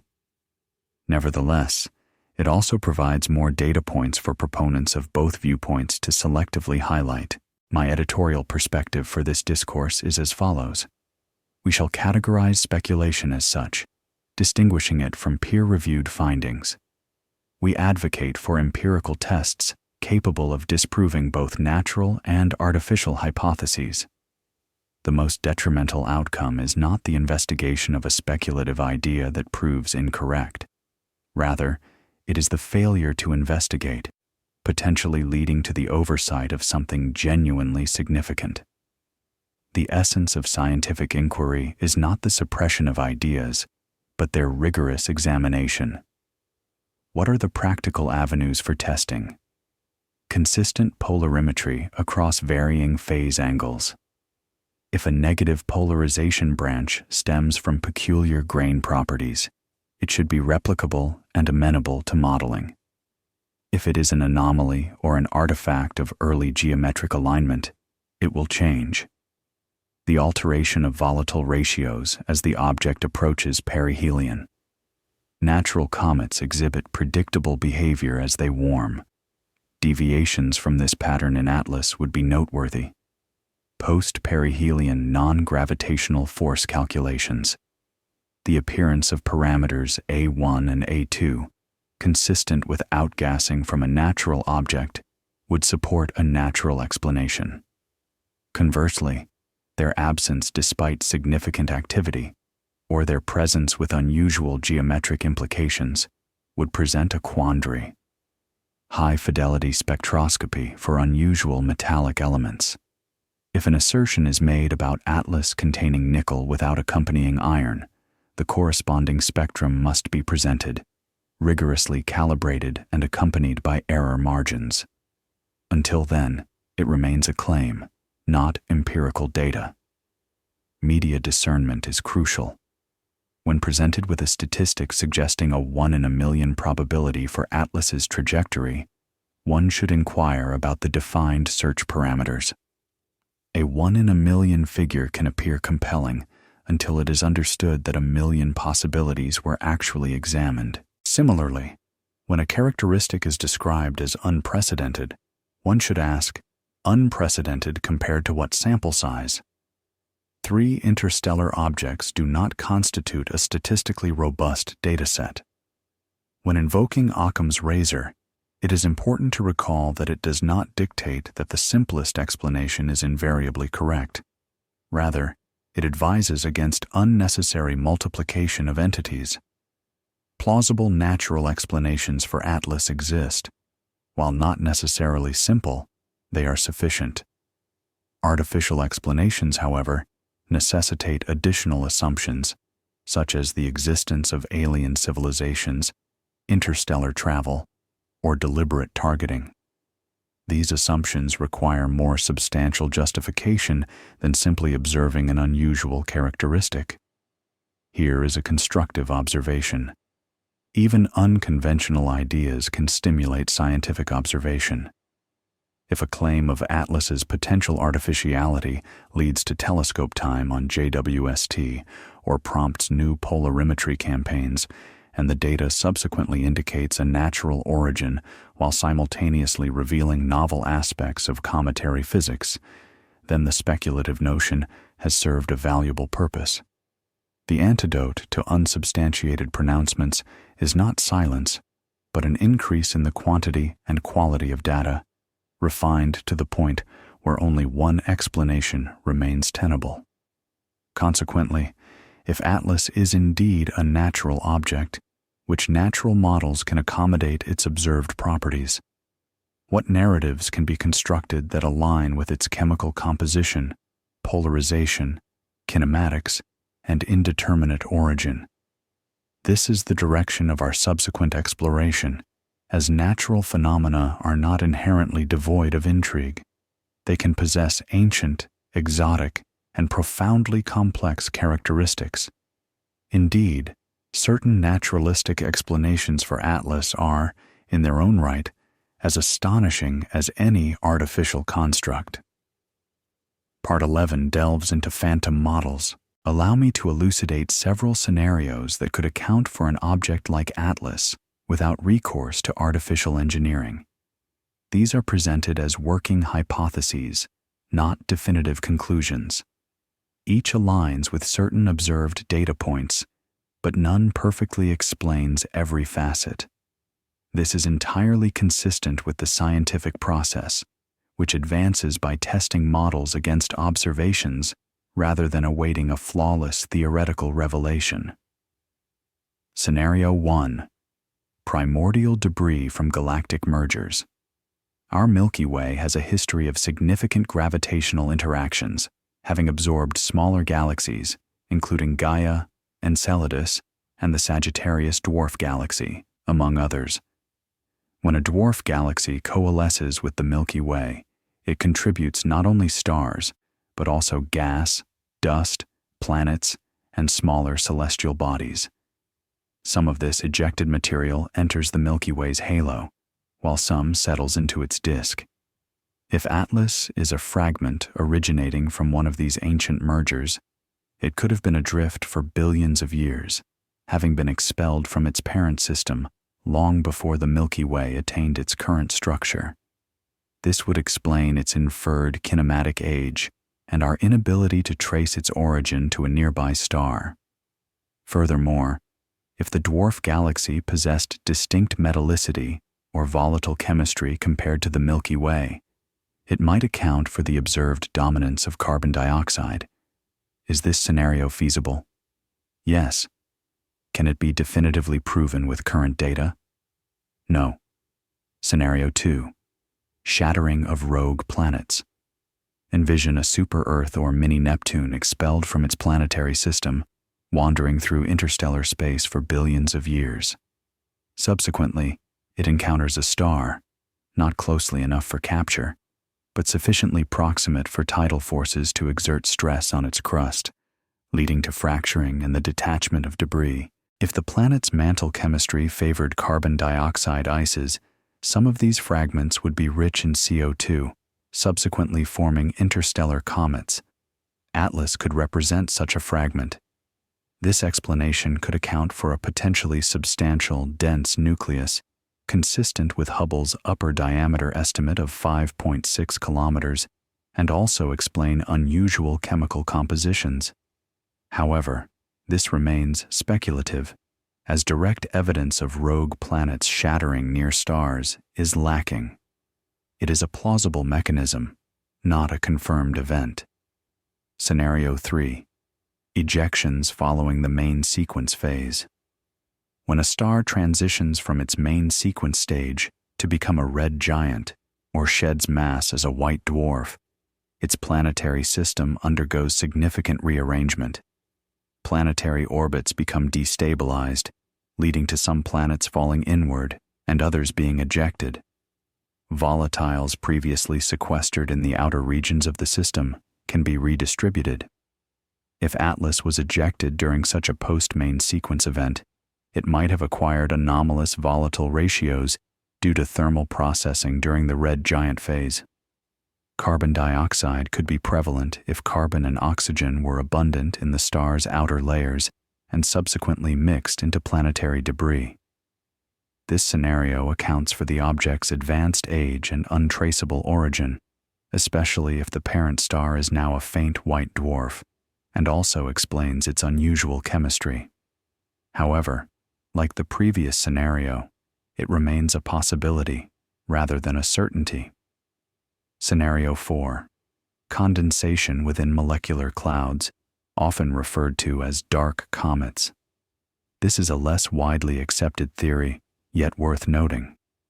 The hypothesis suggests that small bodies, rather than entire planets, can form directly within dense molecular cloud filaments without the prior formation of a star or planetary system. These would be fragments of pre-stellar cores, minute, icy particles that coalesce in the coldest, densest regions and are subsequently dispersed when the cloud is disrupted by nearby stellar formation or supernova shockwaves.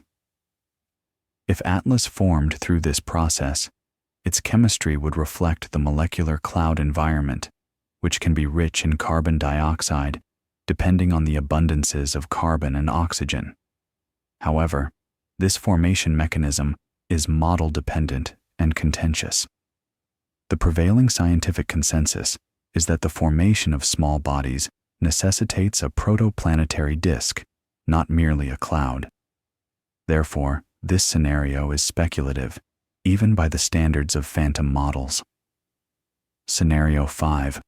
Capture and subsequent release within the Milky Way halo. Consider the possibility that Atlas is not indigenous to our galactic disk at all. Perhaps it is an intergalactic traveler that was gravitationally captured by the Milky Way's halo potential billions of years ago. It could have orbited within the halo for an extended period before being dislodged into the disk due to some perturbation. This would explain its current kinematic compatibility with the thin disk, despite lacking a local progenitor, and also account for its advanced age. Verifying this scenario is challenging due to the difficulty in tracking halo orbits over extended timescales, but it is conceptually viable. Its chemical composition would be contingent upon its original formation location, potentially within a satellite galaxy or even in intergalactic space, assuming such formation is possible. How do these hypothetical models align with the observed characteristics of Atlas? A carbon dioxide to water ratio of 7.6. Models 2 and 3 could potentially explain this ratio through mantle composition or post-main sequence processing, respectively. Model 1 relies on the specific chemistry of the dwarf galaxy. Models 4 and 5 are dependent on the chemistry of molecular clouds and the object's original formation environment, respectively. An extreme negative polarization branch is permissible in all models, assuming unusual dust properties stemming from formation environments or processing histories that differed from those of the solar system. The absence of detectable non-gravitational acceleration despite observed activity. All models are consistent with this, provided the nucleus is sufficiently massive or venting is sufficiently symmetrical. Thin disk kinematics. Models 1 and 5 present the greatest challenges in reconciling this with the available data, unless specific capture or migration scenarios are invoked. Models 2, 3, and 4 naturally place Atlas within the disk. Therefore, we can establish a loose hierarchy of plausibility. Models 2 and 3, representing shards from rogue planet shattering and ejections after the main sequence phase, best align with the observed data and require the fewest extraordinary assumptions. Model 1, primordial merger debris, accounts for the age and kinematics, but necessitates specific chemical conditions.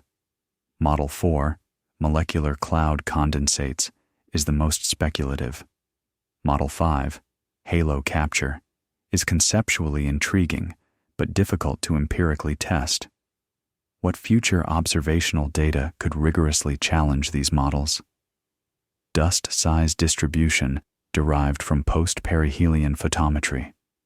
By measuring how brightness diminishes with increasing distance, we can infer grain size, which provides insights into the object's coagulation history. Volatile isotope ratios, such as deuterium to hydrogen, carbon-13 to carbon-12, and nitrogen-15 to nitrogen-14, would serve as fingerprints of the formation environment's temperature and chemical makeup. Deep imaging to detect fragmentation. If Atlas begins shedding fragments as it warms, this would provide information about its structural integrity, which is linked to its formation history. While all these measurements are challenging, they are not impossible. The key takeaway is this: multiple natural pathways can lead to an object that is carbon dioxide rich, ancient, and untraceable in origin. We do not need to resort to invoking engineering to explain Object 3-2. We simply need to acknowledge that interstellar objects can originate from formation environments and dynamical histories that we do not yet fully comprehend.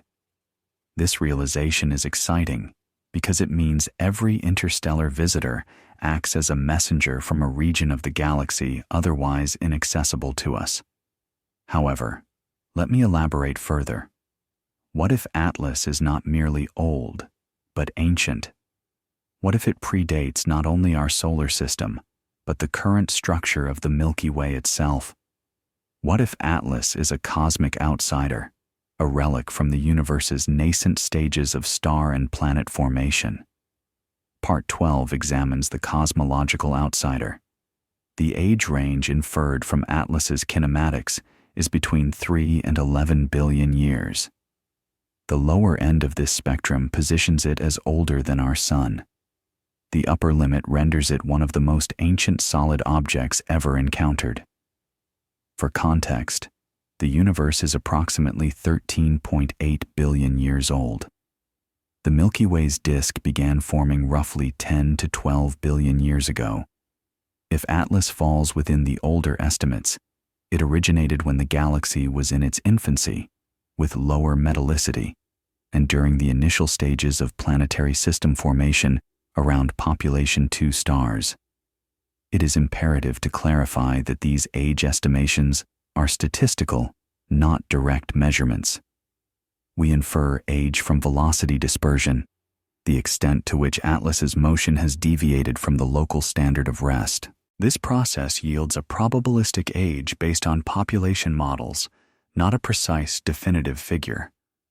Nevertheless, even with these uncertainties and margin of errors, the numbers suggest an age that may seem uncomfortable. An age exceeding that of the solar system is not speculative. It is a plausible inference. Therefore, permit me to pose a speculative question, clearly designated as within the realm of thought experiment. Could Atlas be among the earliest solid bodies within the galaxy? Could it be a first-generation planetesimal from a low metallicity system? Early stars, those that formed within the galaxy's first billion years, contained less iron, silicon, and other heavy elements commonly associated with rocky planets. However, they still possessed oxygen and carbon derived from Big Bang nucleosynthesis and the initial supernovae. A planetary system orbiting a metal-poor star might exhibit distinct chemistry, characterized by a higher proportion of volatiles relative to rock and a greater abundance of carbon and oxygen compounds, including carbon dioxide, compared to silicates. This could account for Atlas's chemical makeup if it is indeed ancient. The impediment here is the lack of sufficient data for verification. Isotope ratios would provide definitive evidence. The deuterium to hydrogen ratio is established during Big Bang nucleosynthesis, but is subsequently modified by stellar processing and local chemistry. Ratios of carbon-13 to carbon-12 and oxygen-18 to oxygen-16 trace the temperature and chemical environment during formation. If Atlas exhibits isotope ratios that deviate from the solar system norm, it would indicate formation in a chemically distinct environment. However, these measurements are not yet available. While JWST's spectroscopic capabilities are advanced, they do not extend to this level of precision. Detecting isotope lines requires exceptionally high spectral resolution and signal-to-noise ratios. Perhaps an attempt will be made post-perihelion when the coma brightens, but for now, this remains an aspirational objective. Here is a brief, accessible explanation of why isotopes are significant. Big Bang nucleosynthesis produced hydrogen, helium, a small amount of lithium, and trace amounts of deuterium. All heavier elements originated from stars. As stars fuse hydrogen into helium and helium into carbon, and carbon into oxygen, they generate specific isotope ratios determined by temperature and pressure. Supernovae, upon exploding, disperse these isotopes into the interstellar medium. New stars then form from this enriched material, and planets coalesce from the residual disk. The isotope ratios observed in planets reflect the composition of the gas cloud from which they formed. Measuring isotopes in a comet essentially allows us to read the chemical signature of its birthplace. Comets within our solar system generally exhibit solar isotope ratios, as they formed from the same cloud as the Sun. If Atlas displays non-solar isotope ratios, it originated elsewhere. Furthermore, if these ratios are consistent with the conditions of the early, metal-poor galaxy, they serve as a chronological marker. Let me connect this to galactic history. The Milky Way's disk exhibits distinct structures: a thin disk, where we reside, populated by relatively young, metal-rich stars; a thick disk, older and more metal-poor, with stars exhibiting higher velocity dispersions; and the halo, which is even older, more metal-poor, and comprises stars from the galaxy's earliest epochs and from accreted dwarf galaxies. Atlas's kinematics suggest a thin disk origin, but with a substantial peculiar velocity that places it near the boundary between the thin and thick disks. This is not uncommon for ancient objects, as gravitational stirring over billions of years can blur the distinctions between stellar populations. Therefore, kinematically, Atlas could be a thick disk object that has been scattered into orbits resembling those of the thin disk, or it could be an ancient thin disk object that has accumulated significant velocity kicks. Kinematics alone cannot provide a definitive answer. However, when combined with its chemical composition, specifically the prevalence of carbon dioxide and unusual dust, the possibilities begin to narrow. Thick disk and halo stars tend to be metal-poor. If Atlas formed in such an environment, it might favor carbon dioxide over silicate dust due to a reduced availability of rocky material. While this is speculative, it is a line of inquiry worth pursuing. If Atlas is confirmed to be older than the solar system, how will this impact our current narratives? It will necessitate an expansion of our understanding. We are accustomed to viewing comets as native to our solar system, remnants from our sun's formation. Interstellar objects, while foreign, are generally perceived as contemporaries, formed around stars of similar age within the same general era of galactic history. An ancient interstellar object challenges this perception. It is not a peer, but an elder. It traversed the galaxy when the molecular cloud that would eventually form the solar system had not yet begun to collapse. It witnessed stellar formations that we will never observe and carries chemical signatures from a galactic era that we can only infer from ancient stellar spectra. This realization is humbling. However, I must issue a caution. Avoid overstating its pre-galactic origin. Such a claim extends beyond the current evidence. We possess no data suggesting Atlas formed prior to the existence of the Milky Way. Galaxies were already present in the universe by the time Atlas could have formed. Therefore, it is a galactic object, not a pre-galactic relic. The thought experiment pertains to whether it predates most galactic structures we interact with, not whether it predates galaxies themselves. Let us maintain a grounded perspective. I wish I could present a visual representation, a timeline. Commence at the Big Bang, 13.8 billion years ago. Mark the formation of the first stars, a few 100 million years after the Big Bang. Mark the formation of the Milky Way's halo, approximately 12 billion years ago. Mark the thick disk, 10 to 12 billion years ago.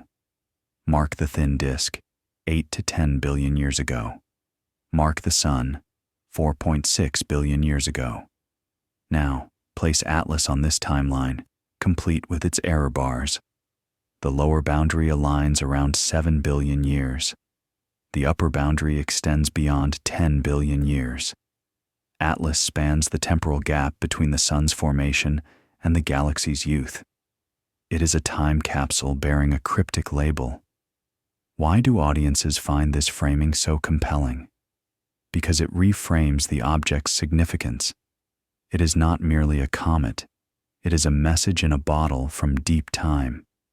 It is tangible evidence that the galaxy is ancient and holds countless histories that may remain forever beyond our complete understanding. It bridges the abstract concept of cosmic time with a concrete, trackable object upon which we can direct our telescopes. This connection, this sensation of reaching across billions of years to touch something tangible, is profoundly powerful. However, here the narrative takes an intriguing turn. If Atlas is not functioning as a transmitter, if it is not actively broadcasting or signaling, could it still serve as a carrier? Could it encode information not through radio waves or laser pulses, but through its structure, its chemistry, or its polarization? This introduces the premise of the next idea, one that resides firmly in speculative territory, but is sufficiently compelling to warrant exploration. It's not about probability, but about verifiability.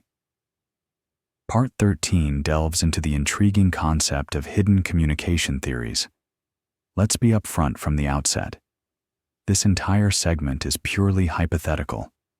There's no peer-reviewed scientific backing to suggest Atlas is artificial, nor any data indicating it functions as a communication device. What follows is an imaginative exercise, a hypothetical scenario exploring how one might embed information within a passive object and the methods required to detect such an embedded message. This ventures into territory bordering on science fiction, yet it remains firmly rooted in authentic physics and established observational techniques. Consider this a mental puzzle rather than a definitive assertion. The notion of non-signal intelligence isn't novel within the search for extraterrestrial intelligence, SETI, community. Conventional SETI efforts focus on detecting electromagnetic transmissions, such as radio or optical signals, deliberately sent. However, an alternative perspective considers objects that passively store information within their very structure, rather than actively broadcasting. Imagine a probe that encodes its original purpose through the way it disperses light, the reflectivity of its surface, or the specific characteristics of its orbital path. Such an object wouldn't require power or electronics. It would simply necessitate meticulous design and an observer capable of discerning the subtle clues. How might information be concealed within light polarization? Polarization is intrinsically linked to factors like grain size, shape, porosity, material composition, and the angle at which light is scattered. If the microscopic structure of dust particles could be manipulated, it would theoretically be possible to engineer a polarization signature with distinct features. This could manifest as a dip at a particular angle, a reversal at another, or variations in the intensity or width of the polarization signal across different wavelengths. To an untrained observer, this would simply appear as ordinary dust. However, to a knowledgeable observer attuned to recognizing patterns, it could potentially convey encoded metadata. What kind of metadata might be encoded? Possibilities include celestial coordinates, a timestamp, or a unique identifier. The primary challenge lies in differentiating deliberately engineered modulation from natural variations. Atlas exhibits a notably deep and narrow negative polarization branch around a 7-degree phase angle, with an inversion occurring near 17 degrees. Is this a product of design or simply dust? It is overwhelmingly likely to be the latter. Natural light scattering readily explains these phenomena without necessitating the invocation of any encoding. Nevertheless, as a theoretical exercise, if one were to embed information within this polarization curve, it would require high-frequency polarization measurements across a broad spectrum of wavelengths and phase angles. The objective would be to identify deviations from smooth, predictable models, sharp features that defy typical grain distribution patterns, or periodic modulations correlated with the object's rotational or orbital phase. None of these characteristics have been observed in the data pertaining to 3I. While Atlas's polarization is indeed unusual, it remains consistently unusual in ways that align with sophisticated yet natural dust models. What about using anti-tails and dust jets as a form of barcode? Comets occasionally generate faint extensions known as anti-tails, which point towards the sun rather than away from it. These are attributed to larger dust grains moving along specific orbital trajectories. If the timing and direction of dust release could be precisely controlled, it would be feasible to construct patterned sequences. These patterns could manifest as variations in intensity relative to angle, brightness over time, or a series of distinct pulses. Detecting such patterns would necessitate high-resolution imaging with exceptional temporal accuracy. It would involve observing the comet's coma evolve over hours or days and searching for structures that deviate from expected hydrodynamic models. Again, no such phenomena have been reported for 3I.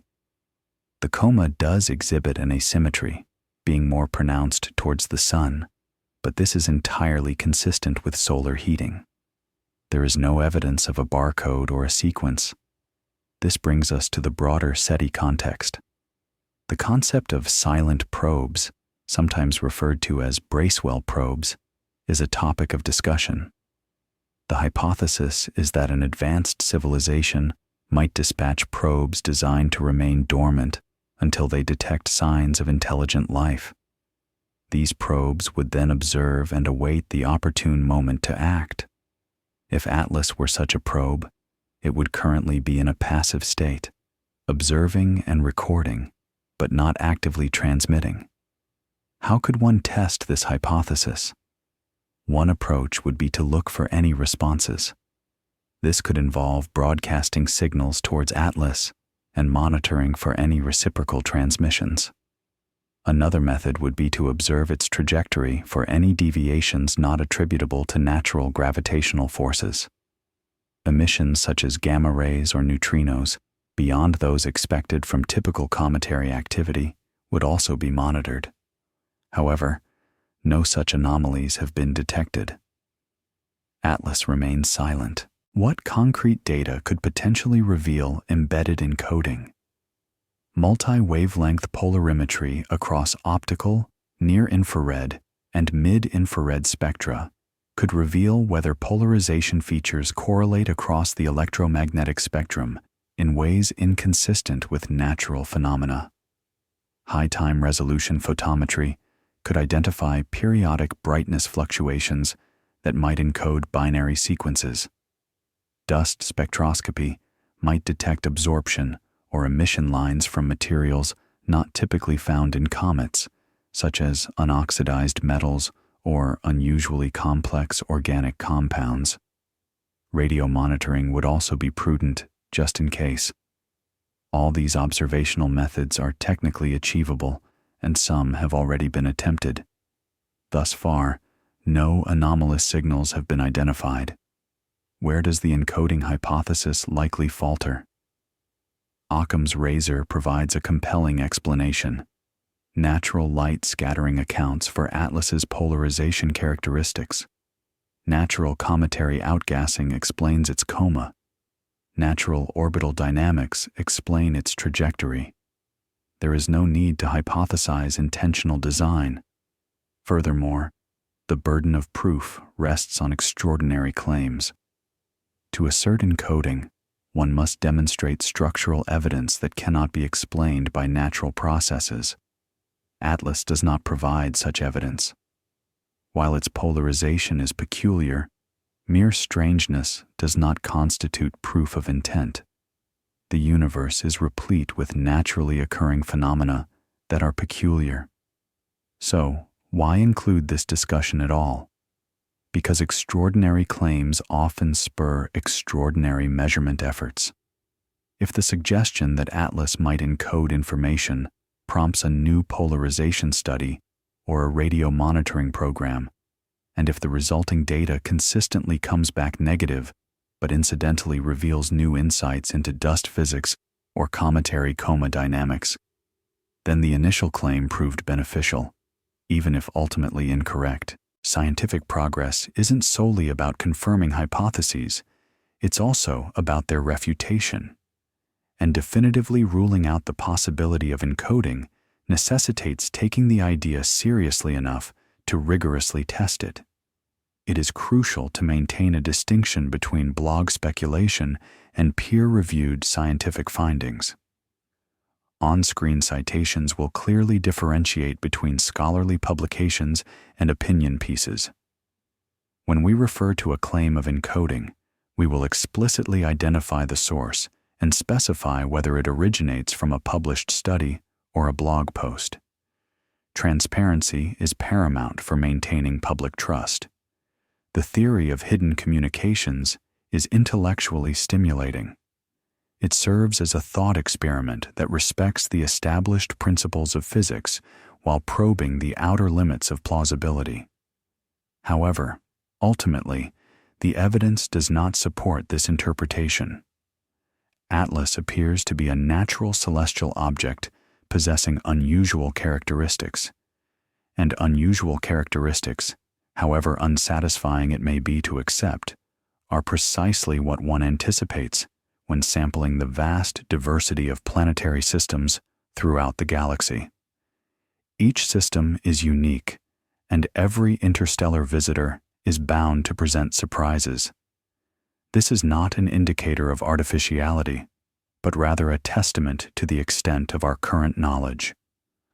Regardless of whether Atlas is natural or artificial, ancient or merely old, a comet or a fragment or a relic, it compels us to re-examine our understanding of cause and origin. It forces us to confront the boundaries of our knowledge and the fundamental difference between an object's existence and our ability to ascertain its provenance. That is where the philosophical inquiry resides. Part 14 shifts to the philosophical singularity. Let me restate the central enigma in the clearest terms possible. The object known as 3I or atlas, is a tangible physical entity. It possesses mass, follows a discernible trajectory, and exhibits specific chemical properties. It undeniably exists. However, within the current scope of our observable data, its historical past remains irretrievable. We cannot pinpoint its origin to a parent star, nor can we connect it to a specific stellar interaction.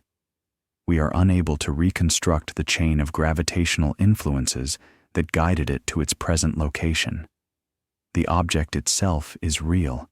Its history, however, is lost. This is not because the history did not occur, but rather because the universe's inherent processes have obscured the record beyond recovery.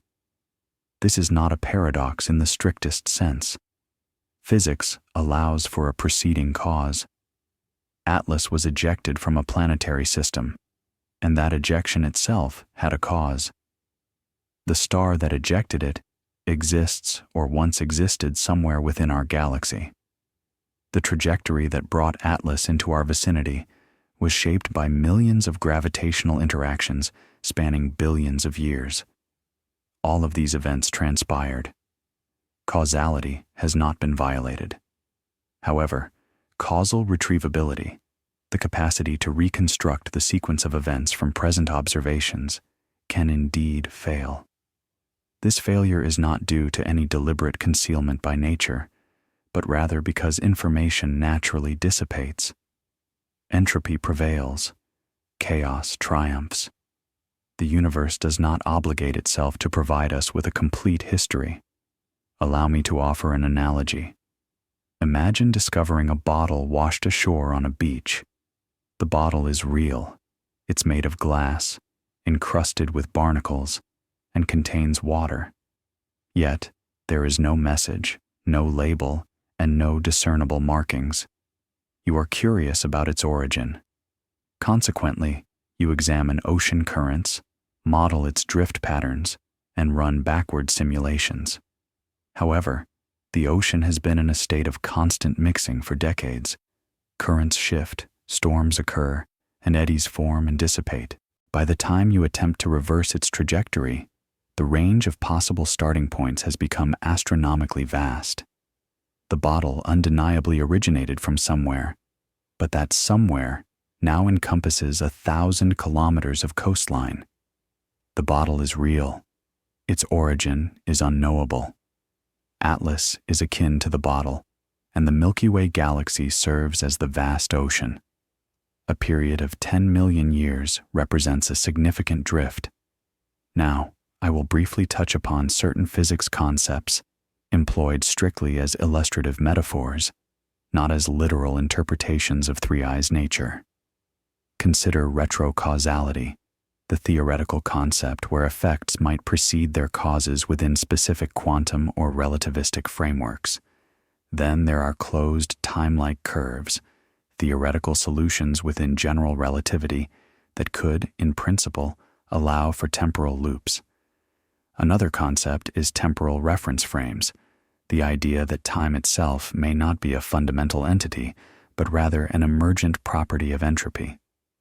None of these concepts directly apply to 3I. Atlas is a classical object navigating classical spacetime. However, these concepts serve as useful metaphors for contemplating how causality can exist even when causal chains become untraceable. The physics permits the causality, but the available information does not allow for its reconstruction. Let's explore a cultural memory dimension, the archetype of the wandering stone. Myths from numerous cultures describe stones that fall from the heavens, stones originating from the void, and stones devoid of any discernible history. Some narratives portray these as divine messages, while others view them as ill omens. Modern science interprets them as meteorites or comets, objects with natural origins that we can typically trace. However, Atlas disrupts this pattern. It represents a wandering stone whose origins we cannot trace, thereby resurrecting an ancient archetype. This is not a renunciation of scientific principles, but rather a confrontation with a fundamental limitation that mythology has long acknowledged. Some travelers, it seems, arrive without a map. The philosophy of science offers a guiding principle. The absence of evidence is not evidence of absence. We have not located Atlas's parent star. This constitutes an absence of evidence. It does not inherently imply that the parent star does not exist. However, there is a converse aspect to consider. When our observational catalogs are incomplete, when our search radius is constrained, and when our traceback methodologies are limited to a 10 million year time frame, the absence of evidence begins to resemble an insurmountable epistemic barrier.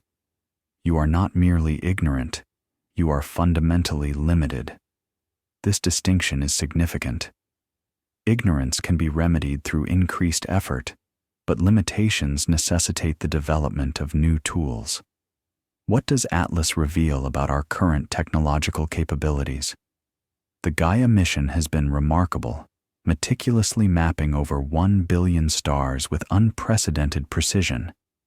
However, it has its limitations. Radial velocity measurements are restricted to the brighter stars, and parallax measurements are confined to the nearer ones. There is no coverage for fainter stars beyond a few hundred parsecs. If Atlas's parent star is a red dwarf located 500 parsecs away, with no measured radial velocity, we would likely never find it, even with perpetual searching. Mapping the interstellar medium is even more sparse. We lack detailed maps of gas and dust density and velocity along arbitrary lines of sight. Consequently, we cannot accurately model drag forces or perturbations arising from interactions within the interstellar medium. These are solvable problems, but they demand next-generation surveys and missions that are not yet in existence. Herein lies the invitation: to outline concrete upgrades that would effectively reduce the cone of ignorance for future interstellar object encounters. This includes successor missions to Gaia with deeper magnitude limits and improved radial velocity coverage. It also entails all-sky surveys capable of tracking proper motions for stars down to the 15th magnitude or fainter.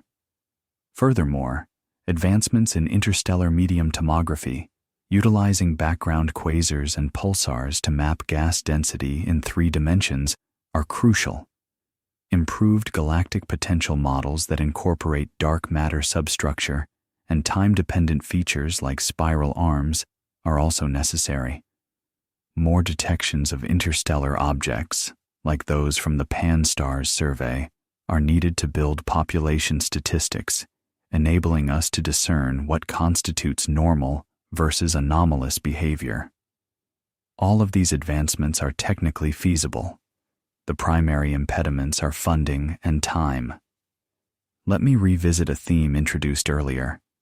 The combination of chemistry, polarization, and dynamics provides the 3 keys to understanding Atlas. Any 2 of these alone are insufficient to unlock the complete picture. Chemistry reveals the object's composition and offers clues about its formation environment. Polarization provides insights into the nature of its dust and how it has been processed. Dynamics, on the other hand, indicate its past trajectory. Ideally, all 3 datasets would converge to present a consistent narrative. In Atlas's case, its chemistry is peculiar yet suggestive. Its polarization is unusual but explicable through natural phenomena. Its dynamics, however, remain untraceable. We possess 2 of the 3 keys, but the third is corroded and inaccessible. Consequently, we are left with an incomplete depiction, a sketch rather than a fully realized portrait. Let me address the emotional dimension of this discovery, as science is undertaken by humans who experience emotions. Atlas is a messenger from a time between 3 and 11 billion years ago. It has traversed distances and durations far exceeding any human-made artifact. It has witnessed an immeasurable number of stars, nebulae, and supernovae. It carries the chemical signature of a world we will never visit, a star system we will never fully map, and a history we cannot retrieve. This realization is humbling, not discouraging or nihilistic, simply humbling. It serves as a reminder that the universe is vaster, older, and more intricate than our datasets can fully encompass, and that is perfectly acceptable. Limitations are not failures, they are horizons. They indicate the directions for future inquiry. Thus, we have traced Atlas as far back as our current capabilities permit. We have analyzed its coma, its dust composition, and its motion. We have entertained even the most speculative ideas, discarding some while keeping others under consideration. However, the narrative does not conclude with analysis. The story reaches its end with the object's departure. Atlas did not come here to remain. It arrived, it passed through, and it is now returning to the interstellar void. What it leaves behind are not definitive answers, but rather more profound questions. Part 15 explores the concept of infinite drift. Let me paint a picture of its future journey. Between September 29th and 30th, 2025, 3I, Atlas, will pass by Mars at an approximate distance of 29 to 30 million kilometers. Numerous orbiting spacecraft will observe this event. The Mars Express mission will direct its cameras towards it, while the MAVEN orbiter will record plasma interactions. Rovers on the Martian surface will attempt to capture a glimpse, though Atlas will be too faint for human eyes to discern. Subsequently, on October 29th to 30th, it will reach its perihelion, its closest approach to the Sun, at approximately 1.36 to 1.4 astronomical units. At this point, solar heating will reach its peak. If water ice is present beneath the surface, it should begin to sublimate, leading to a shift in the carbon dioxide to water ratio. Non-gravitational acceleration might become detectable. Telescopes on Earth and in orbit will meticulously track every moment. Atlas will then curve outward, passing Earth again, then Mars once more, heading towards the asteroid belt, then towards Jupiter's orbit, and ultimately receding back into interstellar space. Let me reiterate the ground truth, the established facts upon which we can rely. No parent star has been traced.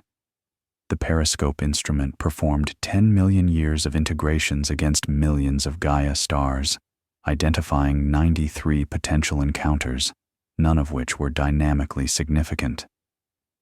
The closest interaction imparted a velocity change of only 0.5 millimeter per second, insufficient to be meaningful. Atlas possesses a carbon dioxide-rich coma. The James Webb Space Telescope measured a carbon dioxide to water ratio of 7.6, plus or minus 0.3, which is among the highest ever observed in any comet. This dominance is particularly notable at 3.3 astronomical units, where water should be present, but not to such a diminished extent.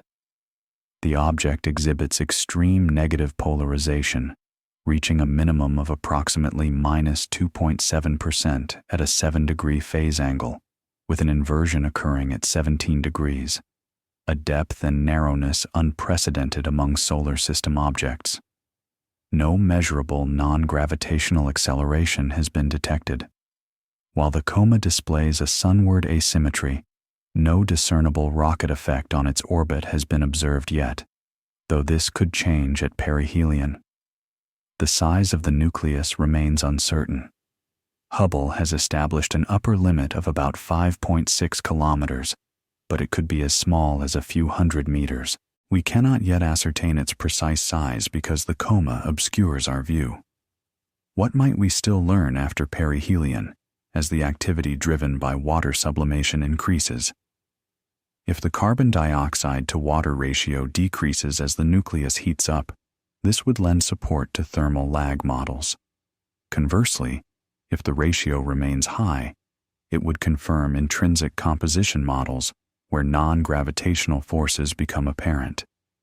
If the orbital fit parameters 1 and 2, related to non-gravitational forces, manifest and align with the symmetry of water jets, then natural cometary physics will prevail. If, however, these forces do not appear despite significant water activity, we will enter more perplexing territory. We will also investigate whether the dust properties change, examining polarization at different phase angles post-perihelion, estimating grain size distribution from brightness falloff, and conducting spectroscopy for trace species. If the signal-to-noise ratio improves, there is a likely imaging window in mid-December 2025. This period offers the most favorable geometric alignment with Earth before Atlas dims and fades into the background starlight. These observations will provide our final significant glimpses. High-resolution imaging might be possible, perhaps with one additional James Webb Space Telescope pointing if time permits. Radar attempts might also be feasible if it approaches close enough, though this is unlikely. And then, silence will descend. Atlas will become too faint, too distant, and will be moving too rapidly. It will slip below our detection thresholds, leaving us with the data we have gathered and the questions that remain unanswered. Place yourself within this timeline for a moment.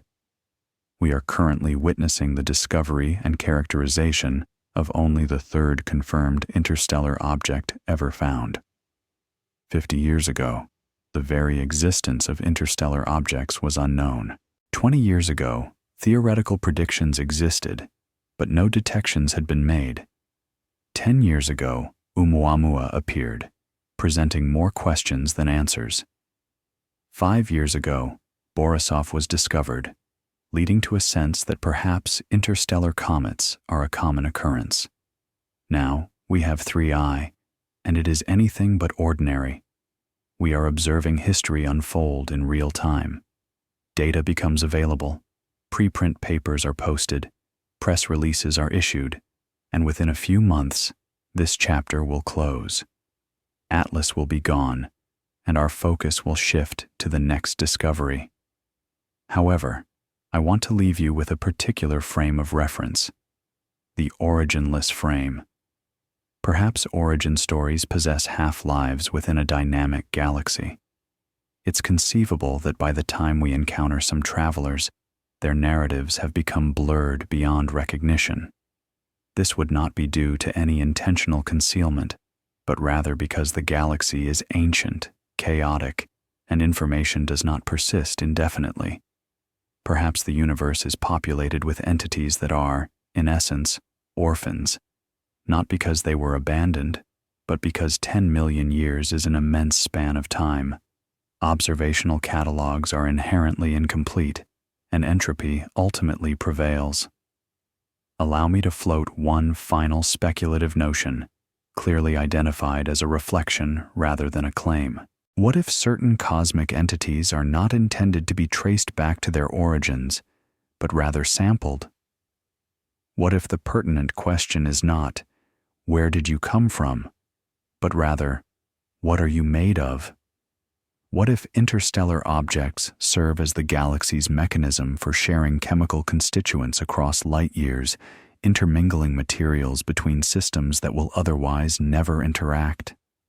Not as messages, not as probes, but simply as materials, dust, ice, carbon, and water, drifting for billions of years, landing in random solar systems, seeding planets, escaping, or being intercepted by telescopes operated by curious primates?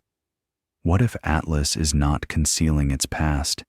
What if we are the ones who have lost it? Here is the voiceover line. I wish to linger in your mind as the screen fades to black. Perhaps 3I Atlas did not lose its past. Perhaps we did. Perhaps the Milky Way is an ocean and Atlas is a bottle, and the tide has been running for 10 million years. The bottle is real. The ocean is real. But the shore from which it launched has vanished. washed away, smoothed over, lost to the infinite drift.